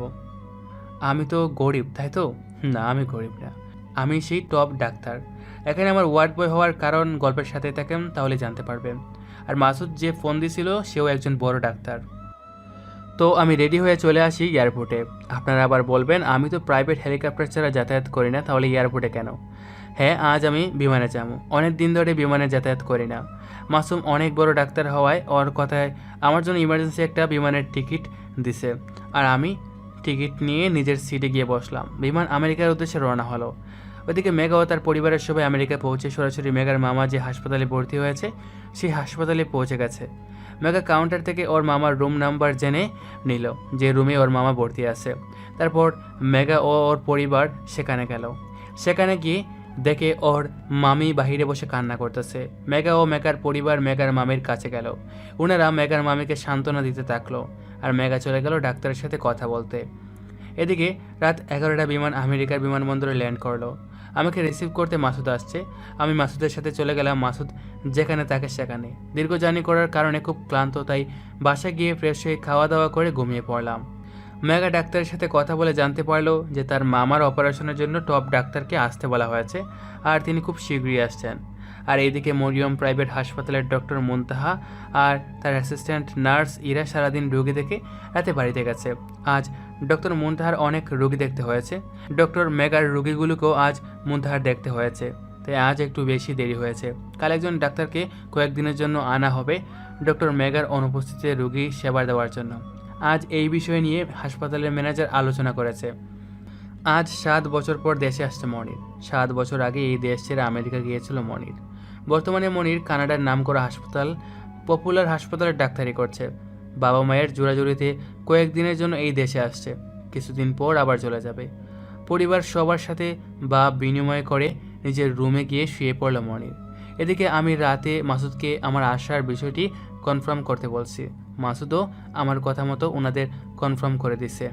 সকাল 4টায় ঘুম থেকে উঠলাম, তারপর নামাজ পড়ে একটু হাঁটাহাঁটি করলাম। হাঁটাহাঁটি করে বাসায় এসে খাওয়া দাওয়া করলাম। তারপর আমি বাসায় থেকেই সার্জিক্যাল মাস্ক সহ অপারেশন করার জন্য এমনভাবে পোশাক পরলাম যাতে কেউ আমাকে চিনতে না পারে। আমার জন্য মাসুদ এগুলো আগে থেকেই ব্যবস্থা করে রেখেছে, তাই এখন এগুলো পরে মাসুদের দেওয়া ঠিকানা মোতাবেক রওনা দিলাম। ও, আপনারা আবার বলবেন আমার সাথে যোগাযোগ না করে মাসুদের সাথে কেন যোগাযোগ করলো? আসলে আমি আমার সিমটা মাসুদকে দিয়ে দিচ্ছি, যদি কেউ আমার খোঁজ করে তবে ওই আমায় জানায়, তাই তারা আমার সাথে যোগাযোগ না করে মাসুদের সাথে যোগাযোগ করেছে। এদিকে মেঘা সকাল থেকেই খুব ব্যস্ত, কারণ আজ ওর মামার অপারেশন। মেঘা এখন পর্যন্ত ডাক্তারের নামটাও জানে নাই, অবশ্য জানারও দরকার নেই। কিছুক্ষণ পর মেঘার মামার অপারেশন, তাই মেঘা অন্যান্য ডাক্তারদের সাথে মেঘা নিজেও হেল্প করছে, কেননা মেঘাও একজন ডাক্তার, তারও এই বিষয়ে অভিজ্ঞতা আছে। এদিকে মুনতাহা সকাল সকাল হাসপাতালে চলে আসছে, কেননা আজ নাকি কয়েকদিনের জন্য একজন নতুন ডাক্তার আসবে। তারও জরুরি কয়েকটি রোগী, তাদের দেখতেই এত সকালে আসা। কিন্তু তাড়াতাড়ি করে ঢোকার সময় কিছুর সাথে ধাক্কা খেয়ে পড়ে যায়। সামনে তাকিয়ে দেখে খুব সুন্দর সুদর্শন একটা যুবক দাঁড়িয়ে আছে, কিন্তু মুনতাহা পড়ে গেছে আর ছেলেটা তাকে তুলছে না বলে মুনতাহার ভীষণ রাগ হয়। তাই তাড়াতাড়ি করে উঠে মুনতাহা যুবকটিকে বলে, এই হ্যালো, চোখ কি আকাশে রেখে আসছেন নাকি? দেখে চলতে পারেন না? যত সব কানার দল। এই বলে মুখ বেঞ্চি কেটে মুনতাহা চলে গেল। আর যুবকটি বুবার মতো দাঁড়িয়ে মুনতাহার যাওয়া দেখলো। এই যুবকটি আর কেউ না, যুবকটি হলো মনির, যে গতকাল দেশে আসলো। এই হসপিটালের ম্যানেজার হলো মনিরের মামা। কাল মনিরের মামা জানতে পারছে যে কাল মনির দেশে আসছে, তাই আজ মনিরকে তার সাথে দেখা করতে বলেছে। আর মনিরও দেখা করতে আসছিল। দেখা করে যাওয়ার সময় মুনতাহার সাথে ধাক্কা খায়। তারপর কি হলো আপনারা সব জানেন। মনির এক প্রকার ক্রাশ খাইছে। মুনতাহা যেমন সুন্দরী তেমনি মায়াবতীও, যে কোনো ছেলে দেখলে ক্রাশ খাবে। মনিরও তার ব্যতিক্রম হয়নি। মনির আবার ওর মামার কাছে যায়, গিয়ে বলে, মামা, আপনাদের এইখানে নাকি কয়েকদিনের জন্য ডাক্তার নেবেন? আমিও তো একজন ডাক্তার, আমাকেই নেন। আরে মনির, কি যে বলো না তুমি। তুমি আসছো ঘুরতে, ঘোরো, মজা করো। তোমার এখন এগুলো করতে হবে না। মামা, আমি প্রতিদিন রোগী দেখি, এটা আমার অভ্যাস হয়ে গেছে। তাই এখন রোগী না দেখলে ভালো লাগে না। আমি যে কয়দিন আছি, আমি রোগী দেখবো, অন্য কোনো ডাক্তার আনতে হবে না। আচ্ছা বাবা, ঠিক আছে, তুমি রোগী দেখো, তবে আজকে ঘোরাঘুরি করো, কাল থেকে দেখো। আচ্ছা মামা, আজকে তাহলে আসি। ওকে, আসো। মনির বিদায় নিয়ে চলে গেল। হাসপাতালে গিয়ে দেখি আমার ক্রাশ মেঘা বাইরে দাঁড়িয়ে রয়েছে। দেখি মনটা শান্তি পেল। আহা, কি শান্তি! আমি একটা জিনিস বুঝলাম না, মেঘা বাইরে কি করে আর এখানেই কেন? মেঘা না বলল ওর মামা নাকি গুরুতর অসুস্থ। তবে কি আমি যারা অপারেশন করতে আসছি সে কি মেঘার মামা? যদি হয়ে থাকে তাহলে সমস্যা নেই, মামা শ্বশুরের অপারেশন করতে পারবো। যদিও হয় নাই, তবুও হবে মামা শ্বশুর। মেঘা আমাকে দেখে আমার দিকে এগিয়ে আসছে। অবশ্য আমাকে চিনতে পারে নাই, কারণ আমার সারা শরীরে সার্জিক্যাল পোশাক দিয়ে ঢাকা। মেঘা আমাকে ওর সাথে যেতে বলল। আমি মাথা নেড়ে সম্মতি দিলাম। কথা বললাম না, কারণ ও আমার কোনটা ভালো করে চেনে। কথা বললেই ধরা পড়ে যাব। মেঘা মনে মনে ভাবে ডাক্তার বোবা নাকি, কথা বললো না, শুধু মাথা নাড়লো। না, বোবা হবে কেন? সাধারণত বোবারা কানে শুনে না। উনি যদি বোবাই হতেন, ওনার পক্ষে এত বড় একজন ডাক্তার হওয়া সম্ভব হতো না। হয়তো ডাক্তার অনেক চুপচাপ থাকে, তাই কথা বলে না। আমি ডাক্তারের সাথে গেলাম অন্য ডাক্তারদের সাথে দেখা সাক্ষাৎ করতে। গিয়ে দেখা সাক্ষাৎ করলাম আর অপারেশনের কাজ শুরু করবো, তাই রোগীকে অপারেশন থিয়েটারে নিয়ে যেতে বললাম। আর এদিকে আজ হিরোর মতো মরিয়ম প্রাইভেট হাসপাতালে এন্ট্রি নিলেন doctor Monir Chowdhury. Black T shirt, black pant, black blazer, black ঘড়ি, ব্ল্যাক শু, পুরো ব্ল্যাক বয়। শুধু মুখটা উজ্জ্বল সুন্দর। এতে মনিরকে আজ অনেক সুন্দর দেখাচ্ছে। যে কোনো মেয়ে দেখলে বস্তা বস্তা ক্রাশ খাবে। আর এদিকে মুনতাহাও কম না, আজ কি মনে করে যেন ব্ল্যাক কালারের একটা 3 পিস পরে আসছে। এতে মুনতাহাকে চকলেট গার্লের মতো লাগছে। মনির অধীর আগ্রহে মুনতাহার জন্য বসে আছে, কখন মুনতাহা আসবে। কিন্তু মুনতাহার আসার কোনো খবর নেই। অল্প কিছু সময় মধ্যে মুনতাহা চলে আসে। মুনতাহাকে দেখে মনির চোখ ফিরাতে পারছে না। মুনতাহারও একই অবস্থা। কিছু সময় পর মুনতাহা এইভাবে চলে গেল যে যদি আমি ওনার দিকে কীভাবে তাকিয়ে থাকি তাহলে ওনার দাম বেড়ে যেতে পারে। সত্যি মেয়েরা পারও বটে। মুনতাহা চলে যাওয়ার দিকে মনির হাবলার মতো তাকিয়ে রইল এবং কিছু সময় পর ওর মামার কাছে চলে গেল। গিয়ে জয়েন করে রুগী দেখতে চলে গেল। এদিকে মুনতাহা ভাবছে উনি হাসপাতালে কি করে। শুনলাম কাল নাকি একজন নতুন ডাক্তার নিচ্ছে, ওনাকে তো আবার নেয়নি। হায় আল্লাহ, তাহলে তো আমি শেষ। ওনারা দেখলে তো নিজেকে কন্ট্রোল করতে পারি না, খালি মন চায় ওনারা খেয়ে ফেলি। আল্লাহ, তুমি আমাকে রক্ষা করো। এরপর মুনতাহা রুগী দেখতে চলে গেল। মনির আজ মুনতাহা যেদিকে রুগী দেখে সেদিকে আজ রুগী দেখতে আসছে। আসলে রুগী দেখতে আসে নাই, আসছে মুনতাহাকে দেখতে। রুগী দেখা এটি সাধারণ এমন কারণ মাত্র। এদিকে আমি অপারেশন থিয়েটারে দীর্ঘ 4 ঘন্টা পর অপারেশন সম্পূর্ণ করলাম। আলহামদুলিল্লাহ, আল্লাহর রহমতে খুব ভালোভাবে অপারেশন করতে পারছি। খুব সাবধানের সহিত করতে হয়েছে, বিন্দু মাত্র ভুল করি নাই। অপারেশন শেষ করে রুগীকে বেডে পাঠিয়ে দিলাম আর আমি সোজা বাসায় চলে আসলাম, কারণ ওইখানে এগুলো চেঞ্জ করা যাবে না, করলেই ধরা পড়ে যাব। তবে আসার সময় বলে আসছি যে রোগীর 48 ঘন্টা পরে জ্ঞান ফিরবে, আর কেউ যেন রোগীর সামনে কান্নাকাটি না করে বা জোরে কথা না বলে। রোগীকে কমপক্ষে 3 মাস বেড রেস্টে থাকতে হবে। মেগার মামি, মেগার পরিবারের সবাই ওর মামাকে দেখতে গেল, আর আমি বাসায় এসে গোসল করে খাওয়া দাওয়া করে দিলাম এক ঘুমে বিকালে ঘুম থেকে উঠে ফ্রেশ হয়ে নামাজে গেলাম। নামাজ পড়ে একটু আমেরিকা কিছুটা অংশ ঘুরতে বের হলাম। আমেরিকা বিশাল বড় একটা রাষ্ট্র, এখন এটা সম্পূর্ণ ঘোরা সম্ভব না। আর এখানে আমার একটা পছন্দের জায়গা আছে, সুযোগ পাইলে এখানে আমি মাঝে মাঝে আসতাম। বাংলাদেশে যাওয়ার পর এখানে আর আসা হয় নাই। দীর্ঘ 1 ঘন্টা পর সেখানে গিয়ে পৌঁছালাম। আর বাংলাদেশে ডক্টর মনির চৌধুরী তো মুনতাহার প্রেমে অন্ধ হয়ে গেছে। মনির তো মুনতাহা বিনে কিছুই বোঝে না। উনি যে একজন বড় ডাক্তার, ওনার যে বিশাল বড় একটা দায়িত্ব আছে, তিনি তো প্রায় ভুলেই গেছেন। সারাক্ষণ মুনতাহার ভাবনায় মগ্ন থাকেন। এমনকি খাওয়ার সময়ও, একদিন খাবার টেবিলে খাবার সময় খাওয়া বাদ দিয়ে শুধু ভাত নাড়াচাড়া করতেছে। এটা দেখে মনিরের মা মনিরকে বলে, কি রে, খাচ্ছিস না কেন? কি হয়েছে? না মা, আর খাবো না, পেট ভরে গেছে। খাবার খেলেই না এখনই পেট ভরে গেছে? তোর আবার শরীর খারাপ টারাপ হলো না তো? না মা, আমি ঠিক আছি। তবে একটা কথা জেনে রাখো, আমি আর তোমাদের ছেড়ে বিদেশে আর যাব না, দেশেই ডক্টরি করব এবং তোমাদের সাথেই থাকবো। এটা শুনে মনিরের মা খুব খুশি হয়। আর হবেই না কেন, মাই চায় তার সন্তান তার কাছে থাকুক। কোনো মাই চায় না তার সন্তান দূরে থাকুক, শুধু পরিস্থিতি তার অভাবের জন্য সন্তানকে দূরে পাঠায়। তবে এতে মায়ের যে কতটা কষ্ট হয় একজন মাই ভালো জানে। মায়ের কোনো তুলনা নেই। দীর্ঘ 10 মাস 10 দিন গর্ভে ধারণ করে হাজারো যন্ত্রণা সহ্য করে সন্তানকে দুনিয়াতে আনে, নিজে না খেয়ে সন্তানকে খাওয়ায়, বড় করে। অথচ এই নিমুখ হারাম বেঈমান সন্তান বৃদ্ধকালে মাকে বোঝামান করে, হয় তাকে বৃদ্ধাশ্রমে পাঠায়, নয় নানাভাবে মায়ের ওপর অত্যাচার করে। এমনকি মাঝে মাঝে মায়ের ওপর হাতও ওঠায়। ধিক্কার জানাই এমন সন্তানদের। এরা সন্তান নামে কলঙ্ক। সবার কাছে বিনীত অনুরোধ, কেউ কখনো মা বাবার মনে কষ্ট দিও না। শেষ সময়ে মায়ের এবং বাবার যথেষ্ট সেবা কইরো, এই মাই তোমার জান্নাত। এবার গল্পে ফেরা যাক। ওইদিকে মুনতাহারও রাতের ঘুম হারাম হয়ে গেছে মনিরের কারণে। মুনতাহাও সারাক্ষণই মনিরকে নিয়ে ভাবে। তবে মেয়েদের একটা বিশেষ গুণ আছে, এটা মানতেই হবে। গুণটি হলো মেয়েরা হাজারো চিন্তার মধ্যে থাকলেও, হাজারো ভাবনার থাকলেও নিজের দায়িত্ব পালনে অটুট থাকে। মুনতাহা ভাবে, আজ পর্যন্ত কোনো ছেলে আমার মন চুরি করতে পারল না, আর এই মনির এক দাগকেই আমার মন চুরি করে নিল। কি আছে এই মনিরের মাঝে? আচ্ছা, এমন তো নয় ছেলেটা দেখতে ভালো কিন্তু চরিত্র ভালো না। হতেও পারে ভালো ছেলেরা হাজার হাজার মেয়ের মন নিয়ে চিনিমিনি খেলে, আর তাদের সব কেড়ে নিয়ে তাদের দূরে ঠেলে দেয়। না, মনিরকে তো এমন মনে হয় না। তবে ওকে আমার পরীক্ষা করতে হবে। ওর সাথে সারা জীবন কাটাবো, ওকে তো আমার পরীক্ষা করে নিতেই হবে। কাল থেকে মিশন শুরু, এই বলল ডক্টর মুনতাহা। আর ওইদিকে দীর্ঘ 48 ঘন্টা পর মেগার মামার জ্ঞান ফিরে।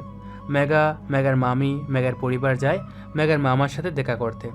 আমি নিষেধ করে আসছি রুগীর সাথে যেন কেউ কথা না বলে, আর রুগীকে কেউ যেন উত্তেজিত না করে।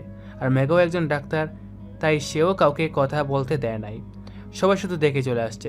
মেগা আর একটা নার্স ওর মামা পুরুষ সেবা করেছে, সাথে মেগার মামিও আছে। মেগার আব্বু আম্মু মেগার মামার বাড়ি পাঠিয়ে দেওয়া হয়েছে, তারা মাঝে মাঝে দেখা করতে আসবে। আমি যে জায়গায় পৌঁছালাম সেটা হলো প্রবীণালয় ও এতিমখানা।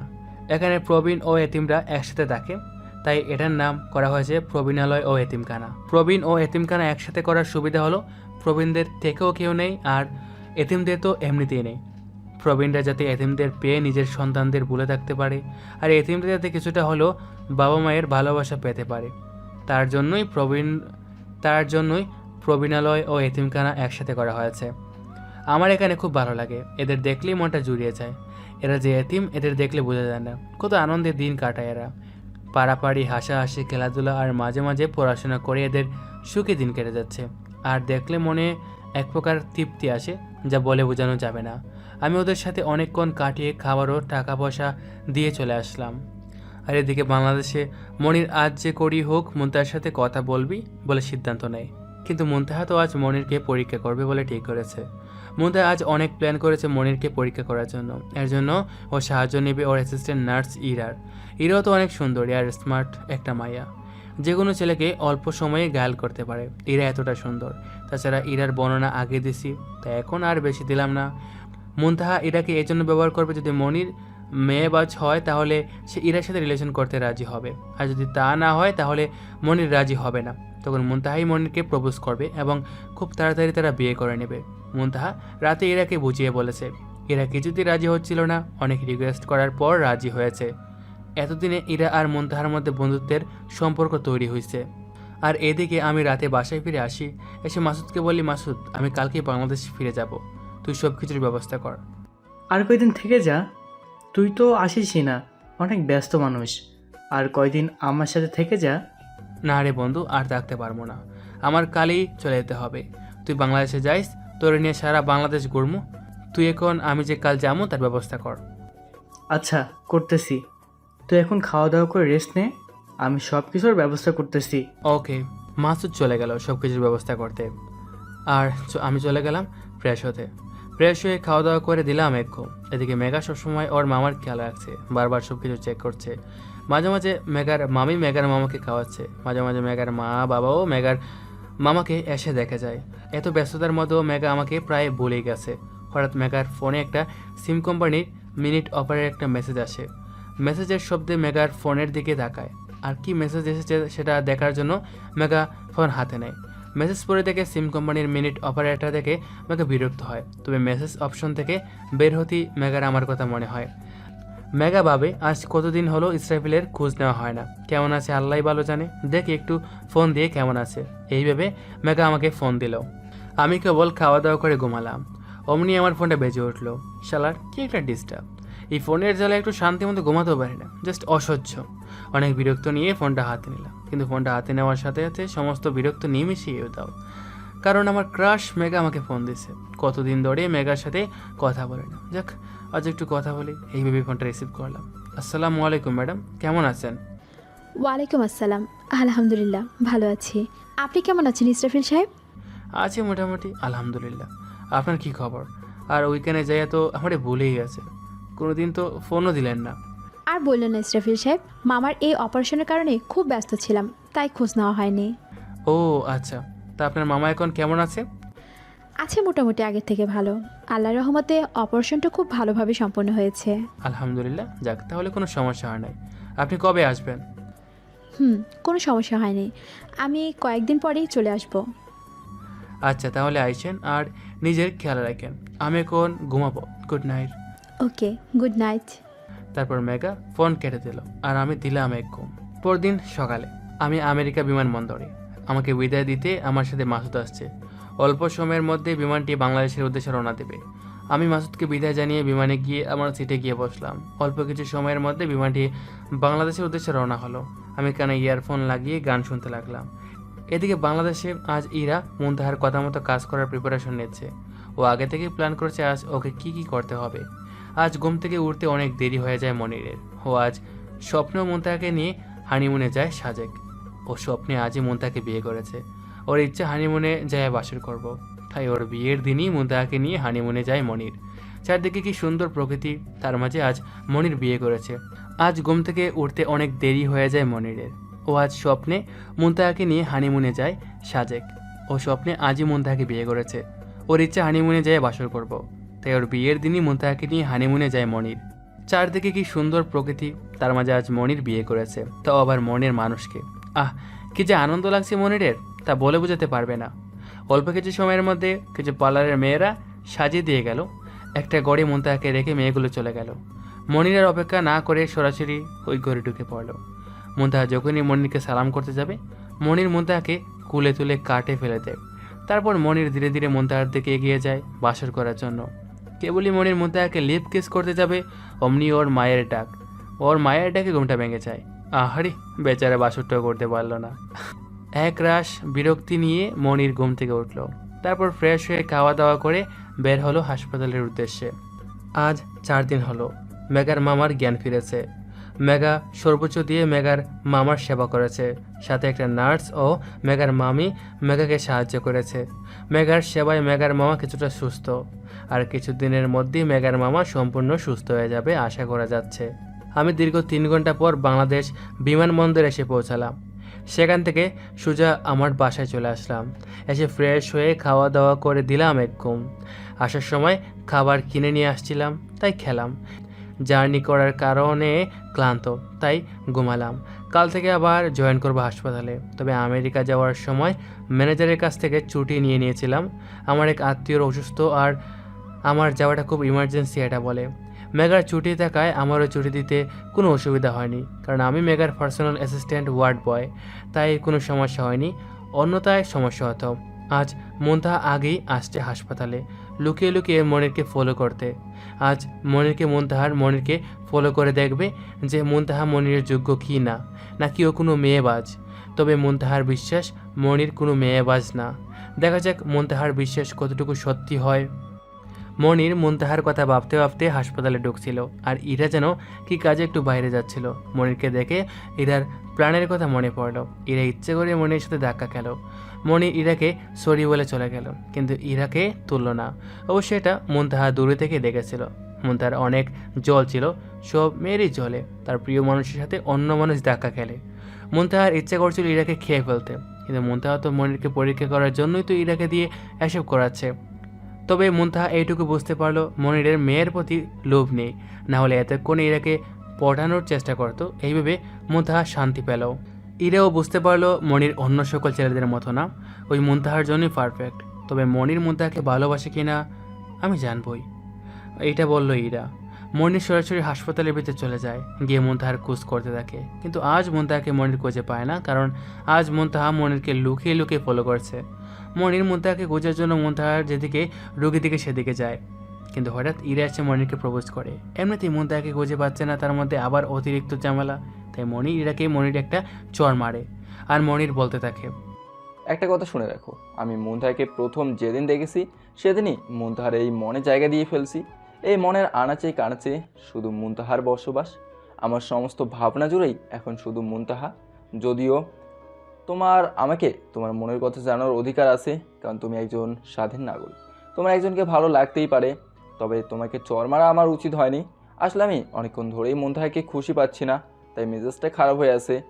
আর তার মধ্যেই তুমি এসে প্রপোজ করছো, তাই একটা কন্ট্রোল করতে না পেরেই তোমাকে চর মেরেছি, তার জন্য সরি। আচ্ছা ঠিক আছে, তবে রাগটাকে কন্ট্রোল করতে শিখেন, ভবিষ্যতে কাজে লাগবে। নয়তো কিন্তু সংসারে অশান্তির সৃষ্টি হবে। তবে শুভকামনা রইল আপনাদের জন্য। দূর থেকে সবই লক্ষ্য করছিল মুনতাহা তার জন্য যোগ্য কাউকে পেয়ে গেছে। মুনতাহা এমনটাই চেয়েছিল যার ভাবনা জুড়ে শুধু মুনতাহা নিজেই থাকবে।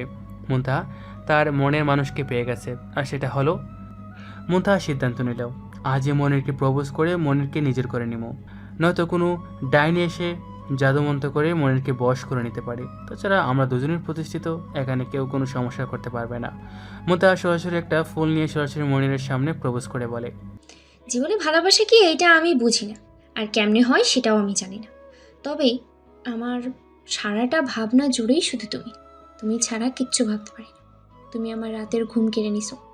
তোমাকে ছাড়া আমার কিচ্ছুই ভালো লাগে না, শুধু বারবার মন চায় তোমার কাছে ছুটিতে চাই। এটাকে যদি ভালোবাসা বলে, তাহলে আমি তোমাকে ভালোবাসি মনির, আমি তোমাকে ভালোবাসি। দিবে কি আমাকে সারাটা জীবন তোমার বুকে মাথা রাখে কাটাতে? কথা দিলাম কখনো ছেড়ে যাব না তোমাকে। মনির অবাক হয়ে গেছে মুনতাহার প্রপোজে। মনির ভাবছিল মনির শুধু মুনতাহাকে একাই ভালোবাসে, কিন্তু মুনতাহা যে মনিরকে ভালোবাসে আর মুনতাহা যে মনিরকে প্রপোজ করবে এটা মনিরের ধারণার বাইরে ছিল। মনিরের মুনতাহার সাথে মজা করার জন্য বলল, মুনতাহা আই এম সরি। কি? তোমার আব্বু আমার শ্বশুর আর তোমার আম্মু আমার শাশুড়ি। কুত্তা, এভাবে কেউ অ্যাকসেপ্ট করে? যা, তোর সাথে কোনো কথাই নেই। এই বলে মুনতাহা চলে যেতে নেয়। মনির মুনতাহার হাত ধরে টান দিয়ে বাহু ধরে আটকে নেয় মনির বলে, এই পাগলি, আমাকে ছেড়ে কোথায় যাবে? যাও, তোমাকে আর কোথাও যেতে দেবো না। সারা জীবন তোমাকে এই বাহুডোরে আগলে রাখবো, আর কিছুদিনের মধ্যেই এই বুকে মাথা রাখার অধিকার পার্মানেন্ট করে দেব। এখান থেকে শুরু হলো মনির আর মুনতাহার প্রেম কাহিনী। আর এদিকে আমি সকালে ঘুম থেকে উঠে ফ্রেশ হয়ে খাওয়া দাওয়া করে হাসপাতালের উদ্দেশ্যে রওনা দিলাম। অল্প সময়ের মধ্যে হাসপাতালে পৌঁছে গেলাম। আমেরিকায় আসছে মেগা, আজ 7 দিন হয়ে গেল। মেগা হাসপাতাল থেকে মাত্র 10 দিনের ছুটি নিয়ে আসছে। মেগা একজন ডাক্তার হওয়ায় 10 দিনের বেশি ছুটি নিতে পারেনি, আর 2 দিন পরেই মেগা চলে যেতে হবে বাংলাদেশে। মেগার মামা এখন অনেকটাই সুস্থ, আর কিছু দিনের মধ্যেই মেগার মামা পুরোপুরি সুস্থ হয়ে যাবে। মেগার একটাই পিচ্ছি মামাতো বোন ছিল, সে ছোটোবেলায় হারিয়ে গেছে। মেগার মামা ও মামি বাংলাদেশে মেগাদের বাড়িতে বেড়াতে যাইতেছিল। সাথে মেঘার পিচ্চি মামাতো বোন ছিল। হঠাৎ তাদের গাড়িটা অ্যাক্সিডেন্ট হয়। ভাগ্যক্রমে মেঘার মামা ও মেঘার মামি দুজনই বেঁচে যায়। হারিয়ে যায় মেঘার পিচ্চি মামাতো বোনটা। সেখান থেকে মেয়ে হারানোর কষ্টটা মেঘার মামার মনে ব্যাপক প্রভাব ফেলে। সবচেয়ে বেশি ভালোবাসত মেঘার মামা মেঘার মামাতো বোনকে। সব বাবারই চোখের মণি তার মেয়ে। মেঘার মামা মেয়ে হারানোর বিষয়টি স্বাভাবিকভাবে মেনে নিতে পারেনি। এক প্রকার ডিপ্রেশনের ফলে ওনার ব্রেইন এই সমস্যাটা হয়। তারপরেটুকু তো আপনারা জানেনই। তবে মেঘার মামা সমস্ত বাংলাদেশ তন্ন তন্ন করে খুঁজে কিন্তু কোথাও পায়নি। আজও অপেক্ষায় আছে তারা একদিন ঠিকই খুঁজে পাবে মেঘার মামাতো বোনকে। এদিকে আমি হাসপাতালে পৌঁছে অবাক। হাসপাতালে গিয়ে তো অবাক, কেননা হাসপাতালে মনিরকে দেখতেছি। মনির এখানে নতুন ডাক্তার। মনির এখানে থাকলে তো সবচেয়ে বড় সমস্যা। মনির এখানে থাকলে তো আমি ধরা পড়ে যাবো। মনির এখানে থাকলে আমি কেন ধরা পড়ে যাবো তাই তো জানতে চেয়েছেন আপনারা? আমি বলতেছি, আপনারা কি মনে আছে আমি মাসুদ আর আমরা 3 জন বেস্ট ফ্রেন্ড ছিলাম, আর একজন হলো সেই মনির। আমরা সবাই একসাথে লেখাপড়া করে ডাক্তার হয়েছি। সবাই যার যার মতো ডাক্তারি নিয়ে ব্যস্ত থাকি। তবে মাঝে মাঝে ফোনে যোগাযোগ হয়। আমি যে এই হাসপাতালে থাকি তা মনির জানে না। শুধু মনির কেন, আল্লাহ ছাড়া আর কেউ জানে না। আবার আপনারা বলবেন মেঘা, ইরা, মুন্তাহা ওরা তো জানে। আরে ওরা তো আমাকে ওয়ার্ড বয় হিসাবে জানে। আমি যে টপ ডাক্তার সেটা ওরা জানে না। কিছুতেই মনিরের সামনে পড়া যাবে না, তাই বুদ্ধি করে একটা ক্যাপ কিনে আনলাম। মাস্ক তো সবসময় পরতে হয়। ক্যাপ আর মাস্ক পরলে সহজে মনির আমাকে চিনতে পারবে না। আমি আমার কাজ করার জন্য অন্যদিকে চলে গেলাম। কাল একজন ডাক্তার অবসর নেবে। দীর্ঘদিন তিনি এই হাসপাতালে আছেন। কাল ওনাকে বিদায় দেওয়ার জন্য বড় একটা আয়োজন করা হয়েছে। উনি সততার সহিত দীর্ঘদিন ধরে ডাক্তারি করে আসছে। ওনাকে দ্বারা আজ পর্যন্ত কেউ দুর্নীতি করাতে পারে নাই। উনি ওনার সততায় তীব্র অটুট ছিল। ওনার মতো ডাক্তার সমগ্র বিশ্বে অনেক দরকার। কেউ বাধ্য হয়ে দুর্নীতি করে, আবার কেউ লোভে পড়ে দুর্নীতি করে। তবে এসব ওনাকে চুতেও পারেনি। এতক্ষণে তো ওনার বিষয়ে বললাম, আসলে তো ওনার নামটাই বলা হলো না। ওনার নাম ডক্টর মোহাম্মদ শাকিল খান। উনি কানাডা মেডিকেল কলেজ থেকে ডক্টর হয়েছেন। উনি অনেক জায়গায় ডক্টরি করেছেন, তবে দীর্ঘদিন ধরে এই মরিয়ম প্রাইভেট হাসপাতালে ডক্টরি করেছেন। মনির সুযোগ বুঝে হাসপাতাল থেকে বের হয়ে শপিং মলে যায়। শপিং মলে যাইয়া মুনতাহার জন্য নীল রঙের শাড়ি, চুড়ি আর অন্যান্য জিনিস, সাথে ওই শাড়ির সাথে ম্যাচিং করে নিজের জন্য একটা পাঞ্জাবি ব্লেজার কিনে আনে। এনে মুনতাহাকে গোপনে এগুলো দেয় আর কাল এগুলো পরে আসতে বলে। আজ সন্ধ্যায় ওরা চলে যায় আর কিছু লোক এসে হাসপাতাল সাজানোর কাজে লেগে পড়ে। তারা রাতের মধ্যে হাসপাতালটা সাজিয়ে ফেলে। মাসুদ কী জন্য ভেবে আজ মনিরকে ফোন করে। হয়তো অনেক দিন ধরে কথা হয় না বলে মনির মাসুদের ফোন রিসিভ করে। আসসালামু আলাইকুম দোস্ত, কেমন আছিস? অনেক দিন ধরেই কথাই হয় না। আলহামদুলিল্লাহ ভালো আছি। তুই কেমন আছিস? তুই তো আমাদের দুলাভাই হয়ে গেছিস। আলহামদুলিল্লাহ ভালো আছি। না রে দোস্ত, ভুলি নাই। তবে তোদের না জানিয়ে একটা কাজ করে ফেলছি। কি কাজ শুনি? দোস্ত, আমি একটা মেয়েরে ভালোবেসে ফেলছি। সে রাজি এবং সেই আমাকে প্রপোজ করছে। কি এত কাহিনী করে ফেলেছিস শালা? বেঈমান তুই, আমারে জানাস নাই? থাকগা, বাদ দে। বল, মেয়েটা দেখতে কেমন? কবে আমাদের দেখাবি? মেয়েটা দেখতে খুব সুন্দর। আজই তুই বাংলাদেশে চলে আয়, আর আয়শা তুই নিজের চোখেই দেখিস। আচ্ছা, আমি আজই আসতেছি। আমরা বন্ধুরা এমনই, বলা মাত্রই সবাই সবার কাছে যাই। আমরা বন্ধু এমনই হওয়া দরকার। মাসুদ রেডি হয়ে বাংলাদেশ আসার জন্য বের হয়ে পড়ল। আগে বলছি মাসুদের টিকিটের কোনো সমস্যা হয় না। ও বলা মাত্রই ওকে ইমার্জেন্সি টিকিট দিয়ে দেওয়া হয়। ও সরাসরি এয়ারপোর্টে গিয়ে বিমানে গিয়ে বসলো। আমি আমার মতো কাজ করে আমি রাতে বাসায় আসলাম। আমার রাতে বাড়ি ফেরার কারণ হলো আমি একজন ওয়ার্ড বয়।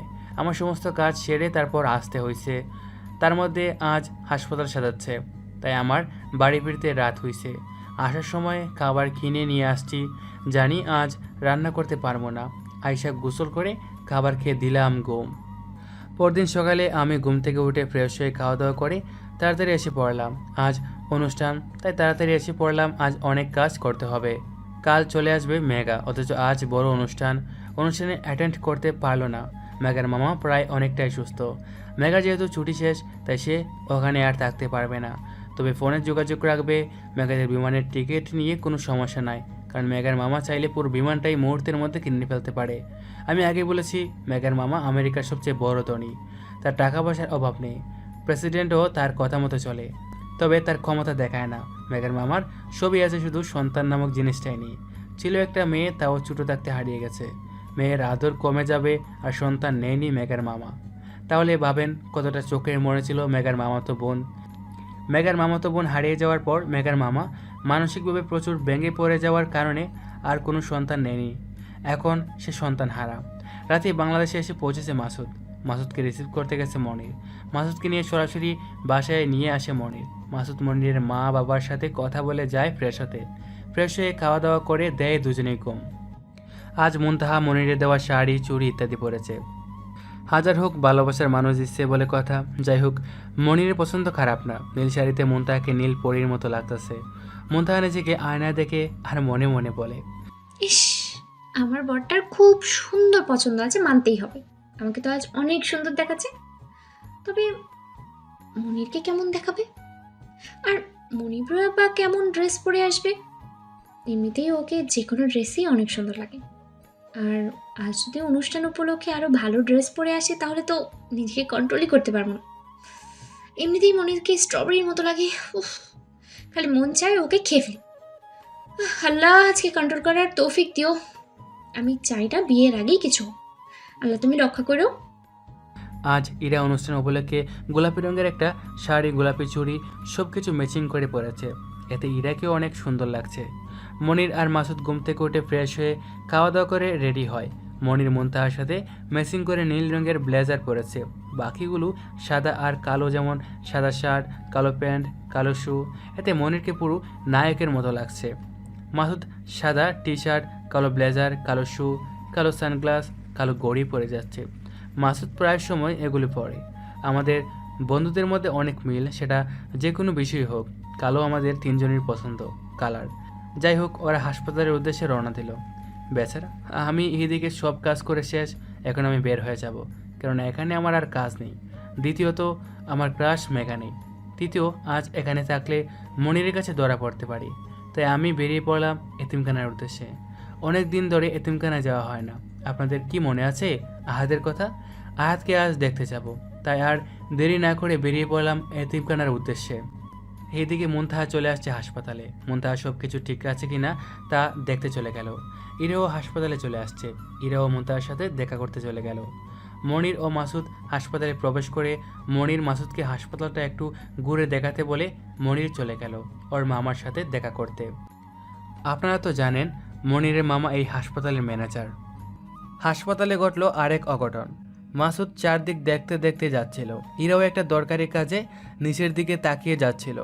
তখন ইরা আর মাসুদ অসাবধানতার জন্য ধাক্কা খায়। ফলে যখনই ইরা পড়ে যেতে নেয় তখনই মাসুদ ইরাকে ধরে ফেলে।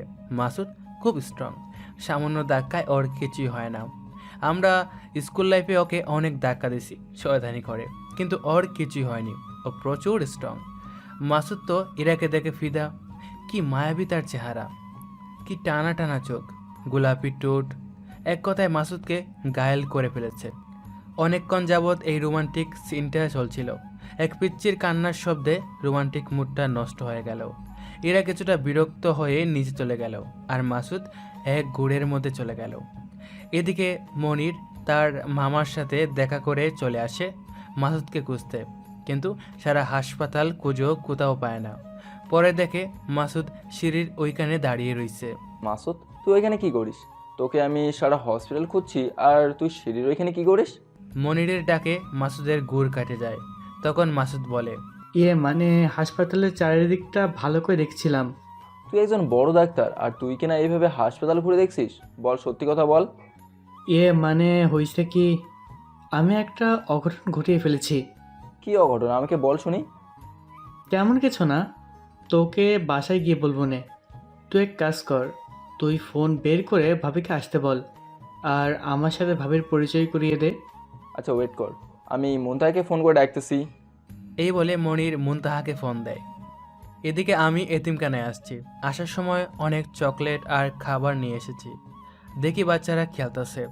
এদের হাসি খুশি মুখ দেখলে প্রাণটা জুড়িয়ে যায়। আমাকে দেখা মাত্র সব বাচ্চারা দৌড়ে এসে জড়িয়ে ধরল। আহাদও অনেক বড় হয়ে গেছে, আর কয়েক বছর পর ও এসএসসি পরীক্ষা দেবে। ওকেও আমি ডাক্তারি পড়াবো ইনশাল্লাহ। আমি সব বাচ্চার সাথে খেলতে শুরু করলাম। ওরা বায়না করলো, তাই আর না করতে পারি নাই।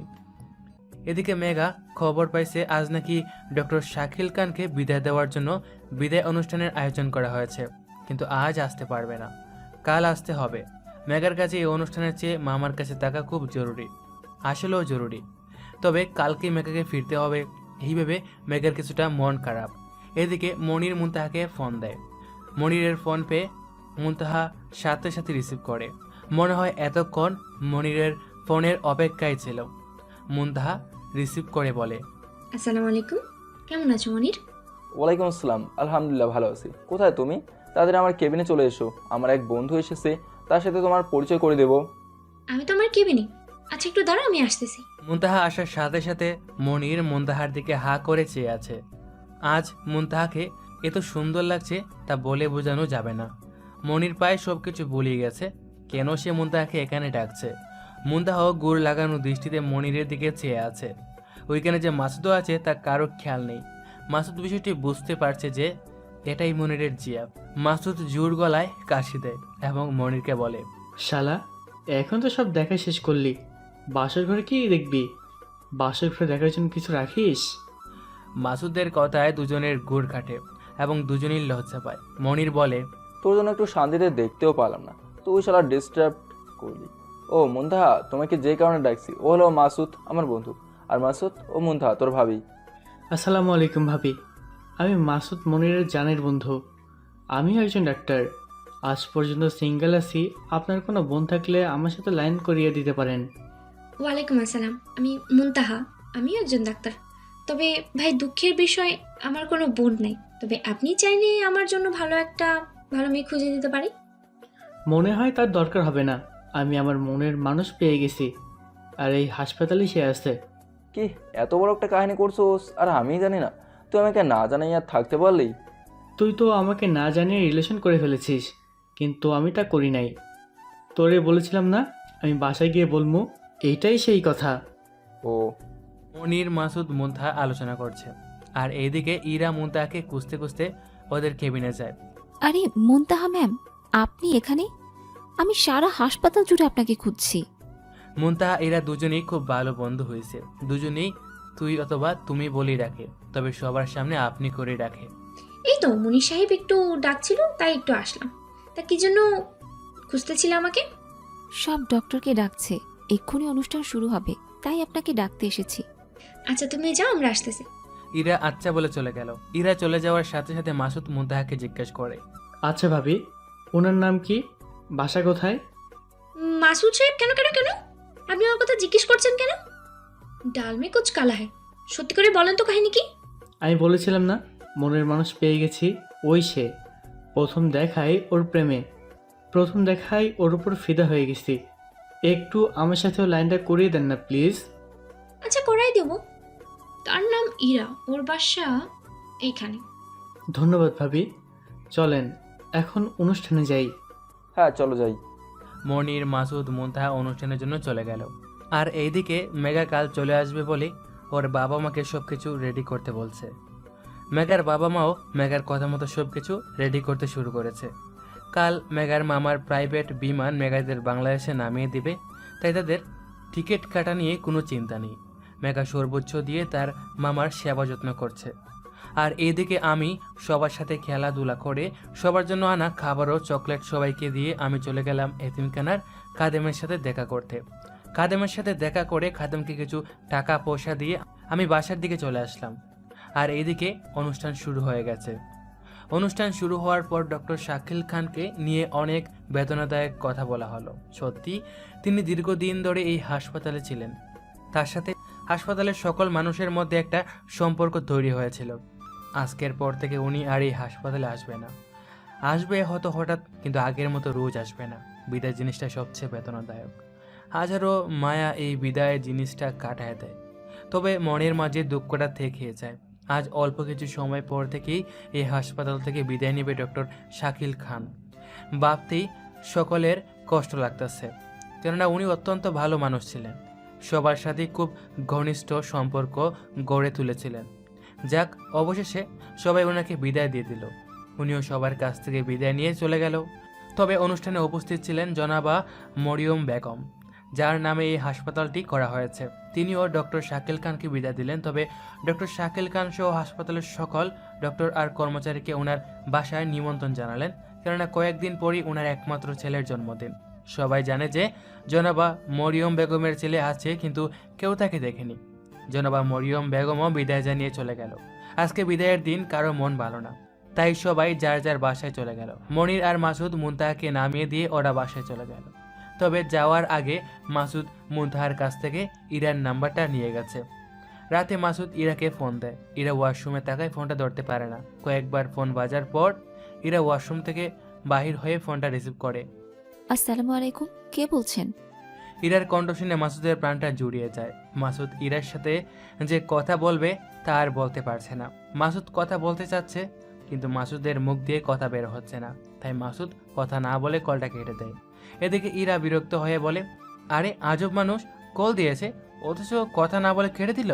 থাকা, যার দরকার সে আবার ফোন দিবে। এই বলে ইরা খেতে চলে গেল। মাসুদ নিজের মাথায় নিজেই চাটি মেরে বলে, আজ প্রথম ইরার সাথে কথা বলার সুযোগ ছিল, তাও হারাইলাম। ইস, আমার যে কি হয়েছিল, মুখ দিয়ে কথাই বলতে পারলাম না। তবে ইরাকে আমার মনের রানী করে ছাড়বই। কালে ইরাকে প্রপোজ করব ইনশাল্লাহ। এই বলে ঘুমিয়ে পড়ল মাসুদ। পরদিন সকালে আজ মেঘার মামা মামির কাছ থেকে বিদায় নিয়ে রওনা দিল মেঘা ও মেঘার পরিবার। এখন মেঘার মামা অনেকটাই সুস্থ। এখন মেঘার মামার প্রাইভেট বিমানে অল্প কিছু সময়ের মধ্যে তারা বাংলাদেশে এসে পৌঁছাবে। আমি আজ সকালে তাড়াতাড়ি ঘুম থেকে উঠে খাওয়া দাওয়া করে চলে গেলাম হাসপাতালে। আর এদিকে ইরা খুব সকালে ঘুম থেকে উঠে নামাজ পড়ে। আর আজ খুব মন খারাপ। ইরা নাকি ছোটবেলায় হারিয়ে গিয়েছিল। ইরাকে নাকি এক বৃদ্ধ রাস্তায় পেয়েছিল। সে বৃদ্ধ ইরাকে মা বাবার ভালোবাসা দিয়ে ইরাকে বড় করেছে। ইরাকে কোনোদিন কোনো কষ্ট পেতে দেয় নাই। অথচ কয়েক বছর আগে বৃদ্ধটি ইরাকে একা করে চলে যায়। সেদিন ইরা অনেক কেঁদেছিল। সেদিন ইরার মনে হচ্ছিল কলিজাটা ছিঁড়ে যাচ্ছে। ইরা দিন দিন ভেঙে পড়ছিল। কিন্তু বৃদ্ধটি মরার আগে ইরাকে বলে গিয়েছিল, আমাকে কথা দে, হাজারো বিরূপ পরিস্থিতিতে তুই ভেঙে পড়বি না। তাই বৃদ্ধটির কথা রাখতে ইরা নার্সের চাকরি নেয়, যাতে সারাদিন কাজের মধ্যে থাকলে ইরার যেন মন খারাপ না হয়, ইরা যেন সবকিছু ভুলে থাকতে পারে। কিন্তু আজ ভীষণ ওই বিদ্যার কথা মনে পড়ছে। তাই ফজরের নামাজ পড়ে ওই বিদ্যার জন্য আল্লাহর কাছে দোয়া করছে। ইরা বিদ্যুটিকে দাদু বলে ডাকত। দীর্ঘ 2.5 ঘন্টা পর মেঘারা বাংলাদেশে পৌঁছালো। সেখান থেকে সোজা বাসায় চলে আসে। অনেক জার্নি করায় সবাই ক্লান্ত, তাই তারা ফ্রেশ হয়ে ঘুমিয়ে পড়েছে। এদিকে মাসুদ ইরাকে প্রপোজ করার সমস্ত প্রস্তুতি নিয়ে আসছে। মাসুদকে হেল্প করবে মনির আর মুনতাহা। ইরা ফ্রেশ হয়ে খাওয়া দাওয়া করে হাসপাতালের উদ্দেশ্যে বেরিয়ে পড়ে। এদিকে আমি বসে বসে ভাবতেছি, মেঘাকে যদি আমার মনের কথা বলে দেই, তাহলে মেঘা কি আমাকে মেনে নিবে? আমি তো মেঘাকে ছাড়া থাকতে পারছি না। আর মেঘা কি আমার মতো ওয়ার্ড বয়ের সাথে প্রেম করবে? ও তো আমার আসল পরিচয় জানে না। যদি আমাকে এই পরিচয় গ্রহণ করে, তাহলে ওকে আমি সারা জীবন রানী বানিয়ে রাখবো। আর যদি না করে, তাহলে ওর থেকে সারা জীবনের জন্য দূরে চলে যাব। আজ বিকালেই মেঘাকে ডেকে আমার মনের কথা ওকে বলবো। বাকিটা কি হবে আল্লাহ ভরসা। এদিকে ইরা হাসপাতালে পৌঁছানোর সাথে সাথে মাসুদ ইরাকে প্রপোজ করে, কিন্তু ইরা মাসুদকে না করে দেয়। এতে মাসুদ অনেকটা কষ্ট পায়। মুনতাহা ও মনির ইরাকে অনেক বোঝায়। এক পর্যায়ে মুনতাহা ইরাকে জিজ্ঞেস করে, কেন তুমি মাসুদকে গ্রহণ করতে পারবে না? ইরা উত্তর দেয়, আমি আমার জন্ম পরিচয় জানি না। আমার কাছ থেকে সব আপনজন হারিয়ে যায়, তাই আমি চাই না আর কেউ আমার জীবন থেকে হারিয়ে যাক। আমার আপন মানুষ হারিয়ে গেলে খুব কষ্ট হয়। ইরা, সব মানুষ চিরদিন থাকে না। সব মানুষকে একদিন না একদিন চলে যেতে হবেই, এটাই আল্লাহর বিধান। মানছি আমি, আপন মানুষ চলে গেছে, সবারই কষ্ট হয়। কিন্তু যতদিন একসাথে থাকবো ততদিন বিন্দুমাত্র কষ্টকেও তোমাকে স্পর্শ করতে দিব না। দিবে কি আমায় তোমার সমস্ত সুখ দুঃখের ভাগিদার হওয়ার সুযোগ? কথা দিচ্ছি, সারা জীবন এই বুকে আগলে রাখবো, কখনো ছেড়ে যাব না, আর যেতেও দেব না। I love you Ira, I really love you. ইরাও ভেবে দেখলো তার একাকিত্ব জীবনে একজন সঙ্গী দরকার। আর মাসুদ ছেলে হিসাবেও খারাপ না, তাই ইরাও মাসুদকে গ্রহণ করে নিল। শুরু হয়ে গেল তাদের প্রেম কাহিনী। এদিকে মেঘা বিকেলে ঘুম থেকে উঠে ফ্রেশ হয়ে খাওয়া দাওয়া করে বিশ্রাম নিচ্ছে। আর মেঘার বাবা মা তাদের কাজ করছে। আমি ভাবতেছি মেঘা আজ সকালে বাংলাদেশে আসছে। এতক্ষণ রেস্ট নিয়ে নিশ্চয়ই বিকালে ফ্রি আছে। যাই, মেঘাকে পার্কে ডেকে ওকে আমার মনের কথা বলে দেই। যেই বাবা সেই কাজ। আমি মেঘাকে ফোন দিলাম। মেঘা বসে বসে রেস্ট নিচ্ছে। অমনি তার ফোন বেজে উঠছে। মেঘা ফোনের দিকে তাকিয়ে দেখে ইসরাফিল সাহেব ফোন দিয়েছে। মেঘার আমার নাম্বার ইসরাফিল সাহেব দিয়ে সেভ করেছে, তাই সে দেরি না করে সাথে সাথে ফোনটা রিসিভ করে। আসসালামু আলাইকুম, কেমন আছেন ইসরাফিল সাহেব? ওয়ালাইকুম আসসালাম, আলহামদুলিল্লাহ ভালো আছি। আপনি কেমন আছেন? বাংলাদেশে আসছেন অথচ আমাকে জানালেনই না। আলহামদুলিল্লাহ, আমিও ভালো আছি। আর বললেন না, অনেক ক্লান্ত ছিলাম, তাই আর ফোন করার কথা মনেই নাই। আচ্ছা ঠিক আছে, আজ বিকালে এই পার্কে দেখা করেন, আপনার সাথে দরকারি কথা আছে। তবে আসার সময় শাড়ি পরে আইসেন। এখন রাখি, বাই। আরে কী জন্য আসবো বলেন? আগে আসেন তারপর বলবো, বাই। এই বলে আমি কল কেটে দিলাম। মেঘাও আমার কথা মতো রেডি হয়ে চলে গেল, কারণ এখন বিকেল। আমি খুব সুন্দর করে পরিপাটি হয়েছি, তবে সব কম দামি পোশাক পরে। যদি বেশি দামি পোশাক পরি তাহলে মেঘা হাজারো প্রশ্ন করবে, এক পর্যায়ে আমি ধরা পড়ে যেতে পারি। কিন্তু আমি চাই মেঘা আমার আসল পরিচয় না জেনে ভালোবাসুক। তাই আমি কিছু গোলাপ কিনে পোশাকের ভিতর রাখলাম, যাতে বাহির থেকে বোঝা না যায়। বেরিয়ে পড়লাম পার্কের উদ্দেশ্যে। মেঘাও রেডি হয়ে বেরিয়ে পড়লো পার্কে। আমি মেঘার আগেই পার্কে এসে পৌঁছে গেছি। কিছু সময় পর মেঘা আসলো। মেঘাকে দেখে আমি ফিদা হয়ে গেছি। কি বলবো ভাই, এমনিতেই মেঘা ইরা মুনতাহার চেয়ে বেশি সুন্দরী। তার মধ্যে আজ কালো শাড়ি পরে আসছে, আর শাড়ির সাথে সব কিছু ম্যাচিং করা। এক কথায় অপূর্ব। মনে হয় ভুল করে জান্নাত থেকে হুহুর পরি দুনিয়াতে এসে পড়েছে। শুনেছি হুরপরি নাকি সবচেয়ে বেশি সুন্দরী। মেঘাকেও তাদের মতোই লাগতেছে। আমি তো এক ঘুরে চলে গেছি। মেঘা আমার কাছে এসে দেখে আমি ওকে ঘুর লাগা দৃষ্টিতে দেখতেছি। এতে মেঘা খানিকটা লজ্জা পায়। আমার ঘুর খাটানোর জন্য মেঘা আমার কানের কাছে থুড়ি বাজায়। হঠাৎ শব্দে আমার ঘুর কেটে যায়। দেখি মেঘা আমার কানের কাছে হাতের থুড়ি বাজাচ্ছে। মেঘার থুড়ি বাজানোয় আমি হতভম্ব হয়ে গেছে। আমি হতভম্ব হয়ে বললাম, আরে মেঘা ম্যাম, আপনি আসছেন? আসেন, বসেন। আমি আসছি, বলেন কী জন্য আসতে বললেন? আমি আর দেরি না করে বুকে এক পোয়া সাহস নিয়ে সরাসরি হাঁটু গেড়ে মেঘার সামনে বসে পড়লাম আর বলতে শুরু করলাম, মেঘা ম্যাম, আমি আপনার প্রেমে পড়ে গেছি। আপনাকে ছাড়া আমি কোনো কিছু ভাবতে পারি না। আমি জীবনে কোনোদিন কাউকে প্রপোজ করি নাই, তাই কিভাবে প্রপোজ করতে হয় আমি জানি না। বন্ধুদের কাছে শুনেছি গোলাপ ফুল নিয়ে নাকি হাঁটু গেড়ে বলতে হয় আই লাভ ইউ। আমি সেইভাবেই প্রপোজ করতেছি। I love you Megha ma'am, I love you. দিবেন কি আমার সুযোগ আপনাকে সারা জীবন ভালোবাসার? কথা দিচ্ছি, সারা জীবন আঁকলে রাখবো বুকের ভিতর আমার প্রপোজে মেঘা খুশি, কারণ মেঘাও আমাকে ভালোবাসে। কিন্তু মেঘা আমার সাথে মজা করার জন্য বলে, ইসরাফিল সাহেব, সামান্য একজন ওয়ার্ড বয়ে আসছেন ডাক্তারের সাথে প্রেম করার জন্য? কি মতলব কি আপনার? আমি কখনো এই কথা আশা করি নাই। এক বুক কষ্ট নিয়ে চলে আসতে নিছি, তখনই মেঘা আমাকে এক টান দিয়ে বুকের সাথে মিশিয়ে দিল আর বলল, কই যাচ্ছ ইসরাফিল? আমিও তোমাকে অনেক ভালোবাসি সেই শুরু থেকেই। আমি একটু তোমার সাথে মজা করছিলাম। I love you too Israfil. তুমি মজা করছিলা? তাতে আমি খুবই কষ্ট পাইছি। আমি সিদ্ধান্ত নিয়েছিলাম সারা জীবনের জন্য তোমার কাছ থেকে দূরে চলে যাব। এমন মজা আর কোনোদিনও করি না। খুব কষ্ট হয় আমার। ইসরাফিল, আমি দুঃখিত। আর এমন মজা করব না, কখনো তোমাকে ছেড়ে যাব না। সারা জীবন ভালোবাসা দিয়ে তোমাকে আগলে রাখবো। কথা দাও, তুমিও কখনো ছেড়ে যাবে না। কথা দিলাম, কখনো তোমাকে ছেড়ে যাব না। সারা জীবন বুকের বাহু ডরে এইভাবে বলে মেঘাকে জড়িয়ে ধরলাম, আগলে রাখবো। ভালোবাসার মানুষকে জড়িয়ে ধরলে কি যে শান্তি লাগে তা বলে বোঝাতে পারবো না। এইভাবেই কাহিনী। আজ অনেক দিন হয়ে গেছে মেঘার মামার অপারেশন করা হয়েছে। এখন মেঘার মামা সম্পূর্ণ সুস্থ। মেঘার মামা জানতে পারছে যে তার যে অপারেশন করেছে সে ডাক্তার বাংলাদেশে থাকে। মেঘার মামা সেই ডাক্তারের সাথে দেখা করার জন্য বাংলাদেশে যাবে। বাংলাদেশে তার বোনের জামাই অর্থাৎ মেঘার মা বাবা দেখে। বাংলাদেশে গেলে বোনের বাড়িও যাওয়া হবে, আবার ডাক্তারের সাথেও দেখা করা হবে। অনেক দিন হলো বোনের বাড়ি যায় না। এইবার এক কাজে দুই কাজ হবে। তাই সে বোনকে জানিয়ে বেরিয়ে পড়ে নিজের প্রাইভেট বিমান নিয়ে, সাথে মেঘার মামি আর কয়েকজন দেহরক্ষী। আজ মেঘা সকাল থেকে মেঘা আমার ফোন তুলছে না। আজ আমার মনটা ভীষণ খারাপ। মেঘার সাথে এখন একটু কথা না বলে থাকতেই পারি না। সারাদিন হাসপাতালে চোখে চোখে রাখি, আর রাতে বাসে আসার পরে ফোনে কথা বলি। সকালে নামাজ পড়ার কিছুক্ষণ পরই ফোনে কথা বলি। কিন্তু আজ মেঘার মামা আসবে, তাই তার জন্য বিশাল খাবারের আয়োজন করা হয়েছে। সারাদিনের জন্য ব্যস্ত। শুধু একটা মেসেজ দিয়ে জানিয়ে দিছে যে আজ তার মামা আসবে, তাই সারাদিন সে ব্যস্ত থাকবে। কিন্তু আমার তো ওর সাথে কথা না বললে ভালোই লাগে না। তাই আজ আমার মনটা ভীষণ খারাপ। মাসুদ, ইরা, মনির, মুনতাহার প্রেম ভালোই চলছে। তারা একে অপরকে ভীষণ ভালোবাসে। কেউ কারোর সাথে কথা না বলে থাকতে পারে না।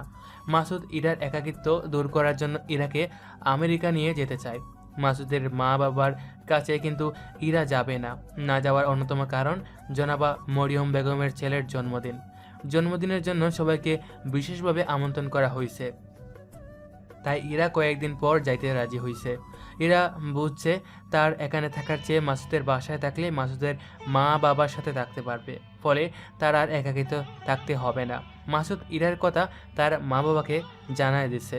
মাসুদের মা বাবা মাসুদের পছন্দকে সবসময় সাপোর্ট করে, তারা অত্যন্ত ভালো মানুষ, তাদেরও ইরাকে খুব পছন্দ হয়েছে।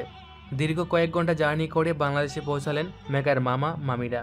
সেখান থেকে সোজা মেগাদের বাসায় চলে আসছে। বাসায় আসার পরে মেগাদের সাথে দেখা সাক্ষাৎ করেছে। মেগার তাদের সর্বোচ্চ আপ্যায়ন করেছে, আপ্যায়নের কোনো ত্রুটি রাখে নাই।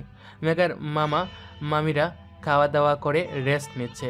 তবে রেস্ট নেওয়ার সময় মাসুদকে ফোন দিছে, কারণ ডাক্তারের নাম্বার মাসুদের কাছে। মাসুদ মেগার মামাকে মরিয়ম প্রাইভেট হাসপাতালে আসতে বলে। মেগার মামা রেস্ট নিয়ে মেগাকে নিয়ে হাসপাতালের উদ্দেশ্যে রওনা দিল, কারণ মেগা মরিয়ম প্রাইভেট হাসপাতালের ডক্টর। হাসপাতালে যাওয়ার পর মেগা যায় ম্যানেজারের সাথে কথা বলতে, আর মেগার মামা মাসুদকে জানায় যে হাসপাতালে পৌঁছে গেছে। মাসুদ তাদের দেখাশোনার জন্য ইরাকে পাঠায়, কিন্তু ইরা আসার পর মেগার মামা মামি খুব অবাক হয়ে যায়। ইরাকে দেখে তাদের কত বছর আপন মনে হয়, এক প্রকার আত্মার টান অনুভব হয়। এক পর্যায়ে মেগার মামা ইরাকে চিনে ফেলে, এরাই তাদের হারিয়ে যাওয়া সন্তান। চিনার কারণ হলো ইরার কপালের এক সাইডে পরপর 3টি তিল আর কপালের সাইডে হালকা একটু কাটা। ছোটোবেলায় ইরা খেলতে গিয়ে পড়ে গিয়ে কপালের সাইডে কিছুটা কেটে ফেলেছিল। এতে মেগার মামা অনেক রেগে যায়, বাসার সবাইকে ইচ্ছা মতো বকে।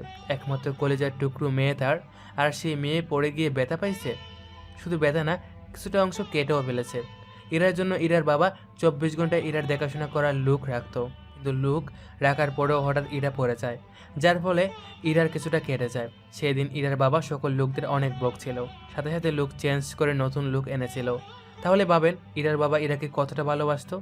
আর ইরার বাবা বুদ্ধি করে ইরার হাতে একটা চিহ্ন এঁকে দিয়েছিল, যা ইরার হাতে এখনও আছে। মেগার মামাতো বোন ইরাকে খুঁজে পেয়ে সাথে সাথে বুকে জড়িয়ে নেয়। কত বছর পর মেগার মামা মামির শূন্য বুকটা আজ পরিপূর্ণ হলো। ইরাও মা বাবাকে পেয়ে খুশিতে খেতে দেয়। এ কান্না কষ্টের নয়, বরং সুখের। মেগার মামা ইরাকে জিজ্ঞেস করে, এতদিন তুই কোথায় ছিলি মা? তোরে সারা বাংলাদেশ তন্ন তন্ন করে খুঁজেছি, তবুও তোরে খুঁজে পাই নাই। এতদিন তুই কোথায় ছিলি? কার কাছে ছিলি? আমি এতদিন এক বৃদ্ধর কাছে ছিলাম। শুনেছি আমি নাকি ছোটবেলায় রাস্তার পাশে পড়ে কান্নাকাটি করছিলাম। তখন রাস্তা দিয়ে ওই বৃদ্ধটি আমাকে দেখতে পায়। আশেপাশে কাউকে দেখতে না পেয়ে উনি আমাকে ওনার সাথেই নিয়ে যায়। নিয়ে যাওয়া কয়েকদিন পরেই উনি আমাকে নিয়ে ব্যাংকক চলে যায়। সেখানেই আমাকে লেখাপড়া করায়, সেখানেই আমি বড় হই। কয়েক বছর আগে আমরা বাংলাদেশে চলে আসি। বাংলাদেশে আসার কয়েক বছর পর বৃদ্ধটি মারা যায়। তারপর আমিও প্রচুর ভেঙে পড়ি, একাকী হয়ে পড়ি। একাকী জীবন থেকে বেরিয়ে আসার জন্য কয়েক মাস আগেই হাসপাতালে নার্সের চাকরি নেই। এই বলে ইরা কেঁদে দেয়। কাঁদিস না মা, তোর চোখের পানি আমার সহ্য হয় না। তুই অনেক কষ্ট পাইছিস, তোকে আর কষ্ট পেতে দেব না ইনশাআল্লাহ। তোকে আজই আমার সাথে নিয়ে যাব, আর তোকে হারিয়েও অনেক কষ্ট আর কষ্ট পেতে চাই না। এদিকে মেগা ও মাসুদ ফিরে এসে দুজনই অবাক। তারা দেখে ইরাকে মেগার মামা মামি বুকে জড়িয়ে কান্না করতেছে। অবাক হয়ে মেগা ওর মামার মামিকে জিজ্ঞেস করে, তোমরা ইরাকে জড়িয়ে কান্না করতেছো কেন? আরে মেগা, ইরা তোর সেই হারিয়ে যাওয়া মামাতো বোন, আমরা তাকে খুঁজে পেয়েছি। মেগার খুশিতে চোখে পানি চলে আসে। সেও ইরাকে জড়িয়ে ধরে কান্না করে দেয়। কত বছর পর তার হারিয়ে যাওয়া মামাতো বোনকে পেয়েছে, এর চেয়ে খুশির খবর আর কি হতে পারে। মেগার মামা মানে ইরার বাবা আজ আর ডাক্তার না দেখিয়ে কাল দেখাবে বলে চলে আসে সবাইকে নিয়ে, মানে ইরা মেগার মামি আর দেহরক্ষীদের। এদিকে মাসুদ খুব খুশি, অবশেষে তার ইরা তার মা বাবাকে ফিরে পেল। এখন মেগার মামা মাসুদের হবু শ্বশুর, আর মাসুদ জানে ওর শ্বশুরের কে অপারেশন করেছে, তাই কালি যাতে তার শ্বশুর ডাক্তার দেখাইতে পারে তার সমস্ত ব্যবস্থা মাসুদ করে ফেলে। বলতে পারেন এটা মাসুদের জামাতা হিসাবে এক প্রকার কর্তব্য। কিন্তু কালি যে সকলের জন্য বড় ধরনের সারপ্রাইজ অপেক্ষা ছিল তা কারো জানা ছিল না। মাসুদ আজই আমাকে ফোন করে মরিয়ম প্রাইভেট হাসপাতালে আসতে বলেছে। ওরা তো আর জানে না যে আমি ওই হাসপাতালে চাকরি করি। আমিও মাসুদের কথা মতো ওই হাসপাতালে যাওয়ার জন্য রাজি হইলাম। এদিকে ইরাকে নিয়ে মেঘাদের বাসায় চলে আসে। মেঘার মামা মানে ইরার বাবা। মেঘার আম্মু ইরার কথা জিজ্ঞাসা করলে যখন বলে যে ইরাই তাদের হারিয়ে যাওয়া সন্তান, তখনই মেঘার আম্মু ইরাকে জড়িয়ে ধরে কান্না করে দেয়। ইরা ছিল সকলের চোখের মণি। সে আজ কত বছর ধরে নিখোঁজ ছিল, তাই তাকে পেয়ে সকলের মাঝে আনন্দ ছড়িয়ে পড়েছে। ইরার জন্য মেঘার আম্মু নানা ধরনের খাবার আয়োজন করতে যায়, সাথে ইরার আম্মু। এদিকে মেঘা, ইরা, ইরার আব্বু, মেঘার আব্বু গল্প আর আড্ডা দিতে থাকে। দীর্ঘ 4 ঘন্টা পর মেঘার আম্মু আর ইরার আম্মু রান্না করে বের হয়ে সকলকে খাবার টেবিলে যাইতে বলতেছে। সবাই আড্ডা বাদ দিয়ে খাবার টেবিলে যায়। খাবার টেবিলে গিয়ে তো ইরা অবাক। আজ ইরার জন্য অনেক পদ রান্না করা হয়েছে। সারা টেবিলে বিভিন্ন পদের খাবার দ্বারা ভর্তি। ইরাকে সবাই মিলে খাওয়াই দিল। এতে ইরার চোখ দিয়ে আপনা আপনি পানি পড়তে শুরু করলো। সে যদি হারিয়ে না যেত তাহলে প্রতিদিন তাকে সবাই মিলে এইভাবে খাওয়াতো। এইটা ভাবতেই ইরার চোখে পানি চলে আসে। তবে যাই হোক, আল্লাহ যা করে ভালোর জন্যই করে। সবাই খাওয়া দাওয়া করে যার যার রুমে চলে গেল ঘুমাতে। ইরা আজ মেঘার সাথে ঘুমাবে, তাই সে মেঘার গড়ে গিয়ে ঘুমিয়ে পড়ল। পরদিন সকালে আমি খুব সুন্দর পরিপাটি করে নামি দামি পোশাক পরে, যেগুলো সাধারণত আমি পরতাম, খুব দামি পোশাক যা পরলে আমাকে দারুণ মানায় বন্ধুরা বলতো, সেই ড্রেস পরলাম। সাথে ম্যাচিং করা ঘড়ি, ব্লেজার, শু পরে চলে আসলাম হাসপাতালে। এদিকে অনেকক্ষণ যাবৎ অপেক্ষা করতেছে ইরা, মেঘা, ইরার বাবা, মা, মনির, মুনতাহা আর মাসুদ। এদিকে মেঘার মন ছটফট করছে ইসরাফিলের জন্য। অবশেষে আমি হাসপাতালে পৌঁছে গেলাম। আমাকে দেখে মাসুদ এগিয়ে এলো। মেঘা আমাকে দেখে আবারও ক্রাশ গেল। কিন্তু যখন মাসুদ ইরার বাবাকে বলল ইনি সেই টপ ডাক্তার যে আপনার অপারেশন করাইছে, কথাটা শুনে মেঘা, ইরা, মুনতাহা 460 বোর্ডের একটা শক খাইল। মেঘা আমাকে সরাসরি জিজ্ঞেস করলো, ইসরাফিল, তুমি টপ ডক্টর? তুমি না আমার পার্সোনাল অ্যাসিস্ট্যান্ট ওয়ার্ড বয়? সত্যি করে বলো তো তুমি কে? আর যদি ডক্টরের সাথেই থাকো তাহলে ওয়ার্ড বয় হলে কেন? মেঘার সাথে সবাই বলতে বলল কি কারণে টপ ডাক্তার হয়ে ওয়ার্ড বয় হলেন। আমি বলতাছি, সবাই শুনেন। অতীত, আমার বাবা ছিলেন নামকরা একজন ডাক্তার। তার নাম ডক্টর মজিদ তালুকদার। তিনি বড় ডাক্তার হওয়ায় তার কাছে দেশ বিদেশ হতে লোকজন আসত। কিন্তু তিনি দিন দিন লোভী হয়ে উঠতেছিলেন। তিনি কখনো টাকা ছাড়া রুগী দেখতেন না। এটা আমার আম্মু মরিয়ম বেগম পছন্দ করতো না। তিনি সব সময় আব্বুকে বিনামূল্যে গরিবদের চিকিৎসা দিতে বলতো। কিন্তু আব্বু ছিল নাছুর বান্দা। সে কখনো বিনামূল্যে রুগী দেখতো না। সে তার সিদ্ধান্তে অটুট থাকত। এই নিয়ে মাঝে মাঝে আব্বু আম্মুর মধ্যে ঝগড়া হতো। এক পর্যায়ে আমাকে নিয়ে আব্বুর কাছ থেকে চলে আসে, আমাকে টপ ডাক্তার বানায় আম্মু। আম্মু আমাকে বিনামূল্যে চিকিৎসা সেবা দিতে বলে সামর্থ্যহীনদের। আমিও আম্মুর কথা মতো বাংলাদেশে মরিয়ম প্রাইভেট হাসপাতাল তৈরি করি, যাতে এই হাসপাতালে সবাই বিনামূল্যে চিকিৎসা সেবা পায়, সামর্থ্যহীনরা। আমি টপ ডাক্তার হওয়ায় বিভিন্ন ক্রিটিক্যাল অপারেশন করতে বিভিন্ন দেশে যাইতে হয়, যার কারণে আমি এই হাসপাতালের ম্যানেজারকে হাসপাতালের দায়িত্ব দিই আম্মুর মাধ্যমে। আমাকে হাসপাতালের কেউ কোনোদিন দেখেনি। আমি এই হাসপাতালে গোপনে একজন ওয়ার্ড বয় নিযুক্ত করেছিলাম। সে আমাকে ইনফরমেশন দিত। সে আমাকে মাঝে মাঝে ইনফরমেশন দিত ম্যানেজার নাকি অনেক দুর্নীতি করে, আরও অনেক অবৈধ কাজ করে। কিন্তু আমি এগুলোর গুরুত্ব দিতাম না, কারণ ম্যানেজার আম্মুর খুব বিশ্বস্ত ছিল। এক পর্যায়ে আমি হাসপাতালে যোগ দিই ওয়ার্ড বয় হিসাবে। কীভাবে যোগ দিলাম আপনার প্রথম পর্বে জানতে পেরেছেন। তারপর ওয়ার্ড বয় হয়ে এই হাসপাতালে চাকরি করি, আর ম্যানেজারের অনেক অবৈধ কাজ আমি নষ্ট করি। অতীত শেষ, বর্তমান। আমি আসার সময় পুলিশ সাথে করে নিয়ে আসছি। পুলিশ চারদিক থেকে হাসপাতাল ঘেরাও করে রেখেছে। আমি সুযোগের অপেক্ষা ছিলাম। আমার কাছে বিশ্বাসঘাতকের কোনো স্থান নেই। ম্যানেজার আমাদের সাথে বিশ্বাসঘাতকতা করেছে, তাই থেকে শাস্তি পেতেই হবে। পুলিশ সাহেব, আপনারা ম্যানেজারকে নিয়ে যান। পুলিশ ম্যানেজারকে নিয়ে গেল। আমি ইরার বাবাকে দেখে কাল সবাইকে আমার বাসায় দাওয়াত দিলাম, কারণ কাল আমার জন্মদিন। সবাইকে দাওয়াত দিয়ে হাসপাতালে কিছুক্ষণ কাটিয়ে চলে গেলাম বাড়িতে। কাল আমার জন্মদিন, তাই ডেকোরেশনের ব্যবস্থা করতে হবে। তবে ডেকোরেশন তো ফোন করলে চলে যাবে। আমি যাচ্ছি অন্য কাজে। কাজটা হলো আমার ক্রাশ মেঘার জন্য একটা হীরের নেকলেস আর একটা ডায়মন্ডের রিং অর্ডার করতে যাচ্ছি। কালী মেঘাকে সবার সামনে প্রপোজ করে নিজের করে নিব সারা জীবনের জন্য। এদিকে মেঘা বাসায় গিয়ে ভাবে ইসরাফিল এত বড় ডাক্তার জানাই ছিল না। তাই তো বলি সেদিন হাসপাতালের ডাক্তারকে অমন চেনা চেনা লাগলো কেন। যাকে আমার এখন ভালোই হলো। এখন ইসরাফিলকে মেনে নিতে আমার ফ্যামিলি কোনো আপত্তি করবে না। মেঘা এইসব ভাবছে, তখন ইরা মেঘার রুমে চলে আসে আর মেঘাকে প্রশ্ন করে, মেঘাপু কি নিয়ে এত ভাবছো? ভাবতেছি ইসরাফিল সাহেব কত বড় মাপের মানুষ, তাই না ইরা? আমিও দেখেছি উনি গরিবদের অনেক উপকার করে। আমিও দেখেছি তাকে করতে, তবে ওনাকে নিয়ে এত ভাবার কারণ কি জানতে পারি? মানে আমি আর ইস্টাফিল একে অপরকে ভালোবাসি, ভাবতেছি ইস্টাফিলের কথা বাসায় জানাবো। ও, এ তো ভালো কথা। তবে আপু, আমিও না, তোমার ইসরাফিলের বন্ধু মাসুদ আছে না, তাকে আমি ভালোবাসি। তুমি প্লিজ আব্বু আম্মুকে ম্যানেজ করে দাও। ও, তলে তলে এত দূর? চিন্তা করিস না ইরা, তুই হলে সকলের চোখের মনি। তুই চাইলে মামা তোকে পুরো আমেরিকা তোর নামে করে দিতে পারে, আর সেখানে একটা ছেলেকে চাইছিস, সেটা এনে দিবে না? তা কী করে হয়? মাসুদ তোরই হবে, চিন্তা করিস না। থ্যাংক ইউ আপু। এই বলে ইরা মেঘাকে জড়িয়ে ধরে। পরদিন সকালে, আজ আমার জন্মদিন। রাতেই আমার সব বন্ধুরা আমাকে উইশ করছে। আজ সারা বাড়ি সুন্দর করে সাজানো হয়েছে, পার্টির জন্য সর্বোচ্চ ব্যবস্থা করা হয়েছে। এখানে ধনী গরিব সকলকে আমন্ত্রণ জানানো হয়েছে, একটু পরে সবাই চলে আসবে। মাসুদ আর মনির রাতেই আমাদের বাসায় চলে আসছে। ওদের পরিবারের সকলকে আজ আসতে বলেছি, ওনারা সকলেই আসতেছে। রাতে আড্ডা দেওয়ার সময় মনির ও মাসুদ ওরা যে মুনতাহা ও ইরাকে ভালোবাসে তা আমাকে বলেছে। আমিও মেঘার কথা ওদের বলেছি, আর ওদেরকে আমার মতো হীরার নেকলেস আর ডায়মন্ডের রিং কিনে আনতে বলেছি, কারণ আজ আমরা তিনজন সবার সামনে মুনতাহা, ইরা ও মেঘাকে প্রপোজ করব। আমরা তিনজন ওয়াদা করেছিলাম বিয়ে করলে একসাথে করব, আজ সত্যি তা পূরণ হবে ইনশাল্লাহ। জন্মদিনের অনুষ্ঠান শুরু হবে কিছুক্ষণের মধ্যেই। অনুষ্ঠানে সকল আমন্ত্রিত অতিথি হাজির।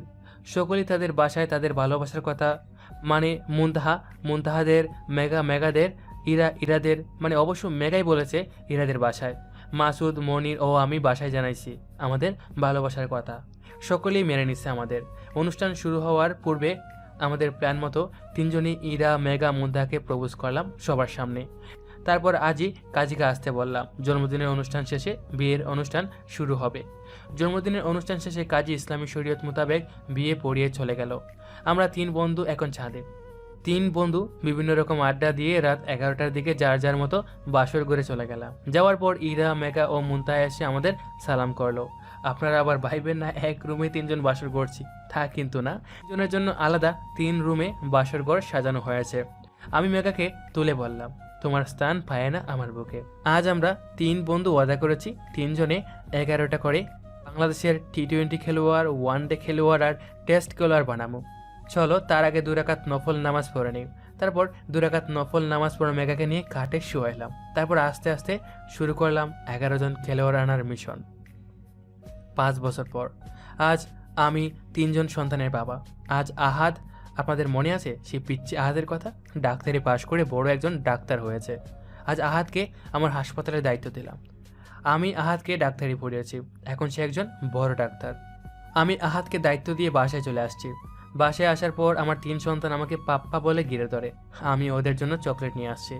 ওদের চকলেট দিয়ে ওদের দাদি, মানে আমার আম্মুর কাছে পাঠিয়ে দিচ্ছি। ওরা আমার আম্মুর কাছে থাকে। রাতে মেঘার রুমে আসার সাথে সাথেই মেঘাকে কোলে নিয়ে খাটে ফেলে দিই। তারপর শুরু করে দিই বাকি 8 জন খেলোয়াড় আনার মিশন। 3 জন আনতে 5 বছর লাগছে, বাকি 8 জন আনতে কয় বছর লাগে সবাই আমাকে জানাবেন। সবাইকে অসংখ্য ধন্যবাদ সম্পূর্ণ গল্পটা জুড়ে আমাদের সাথে থাকার জন্য।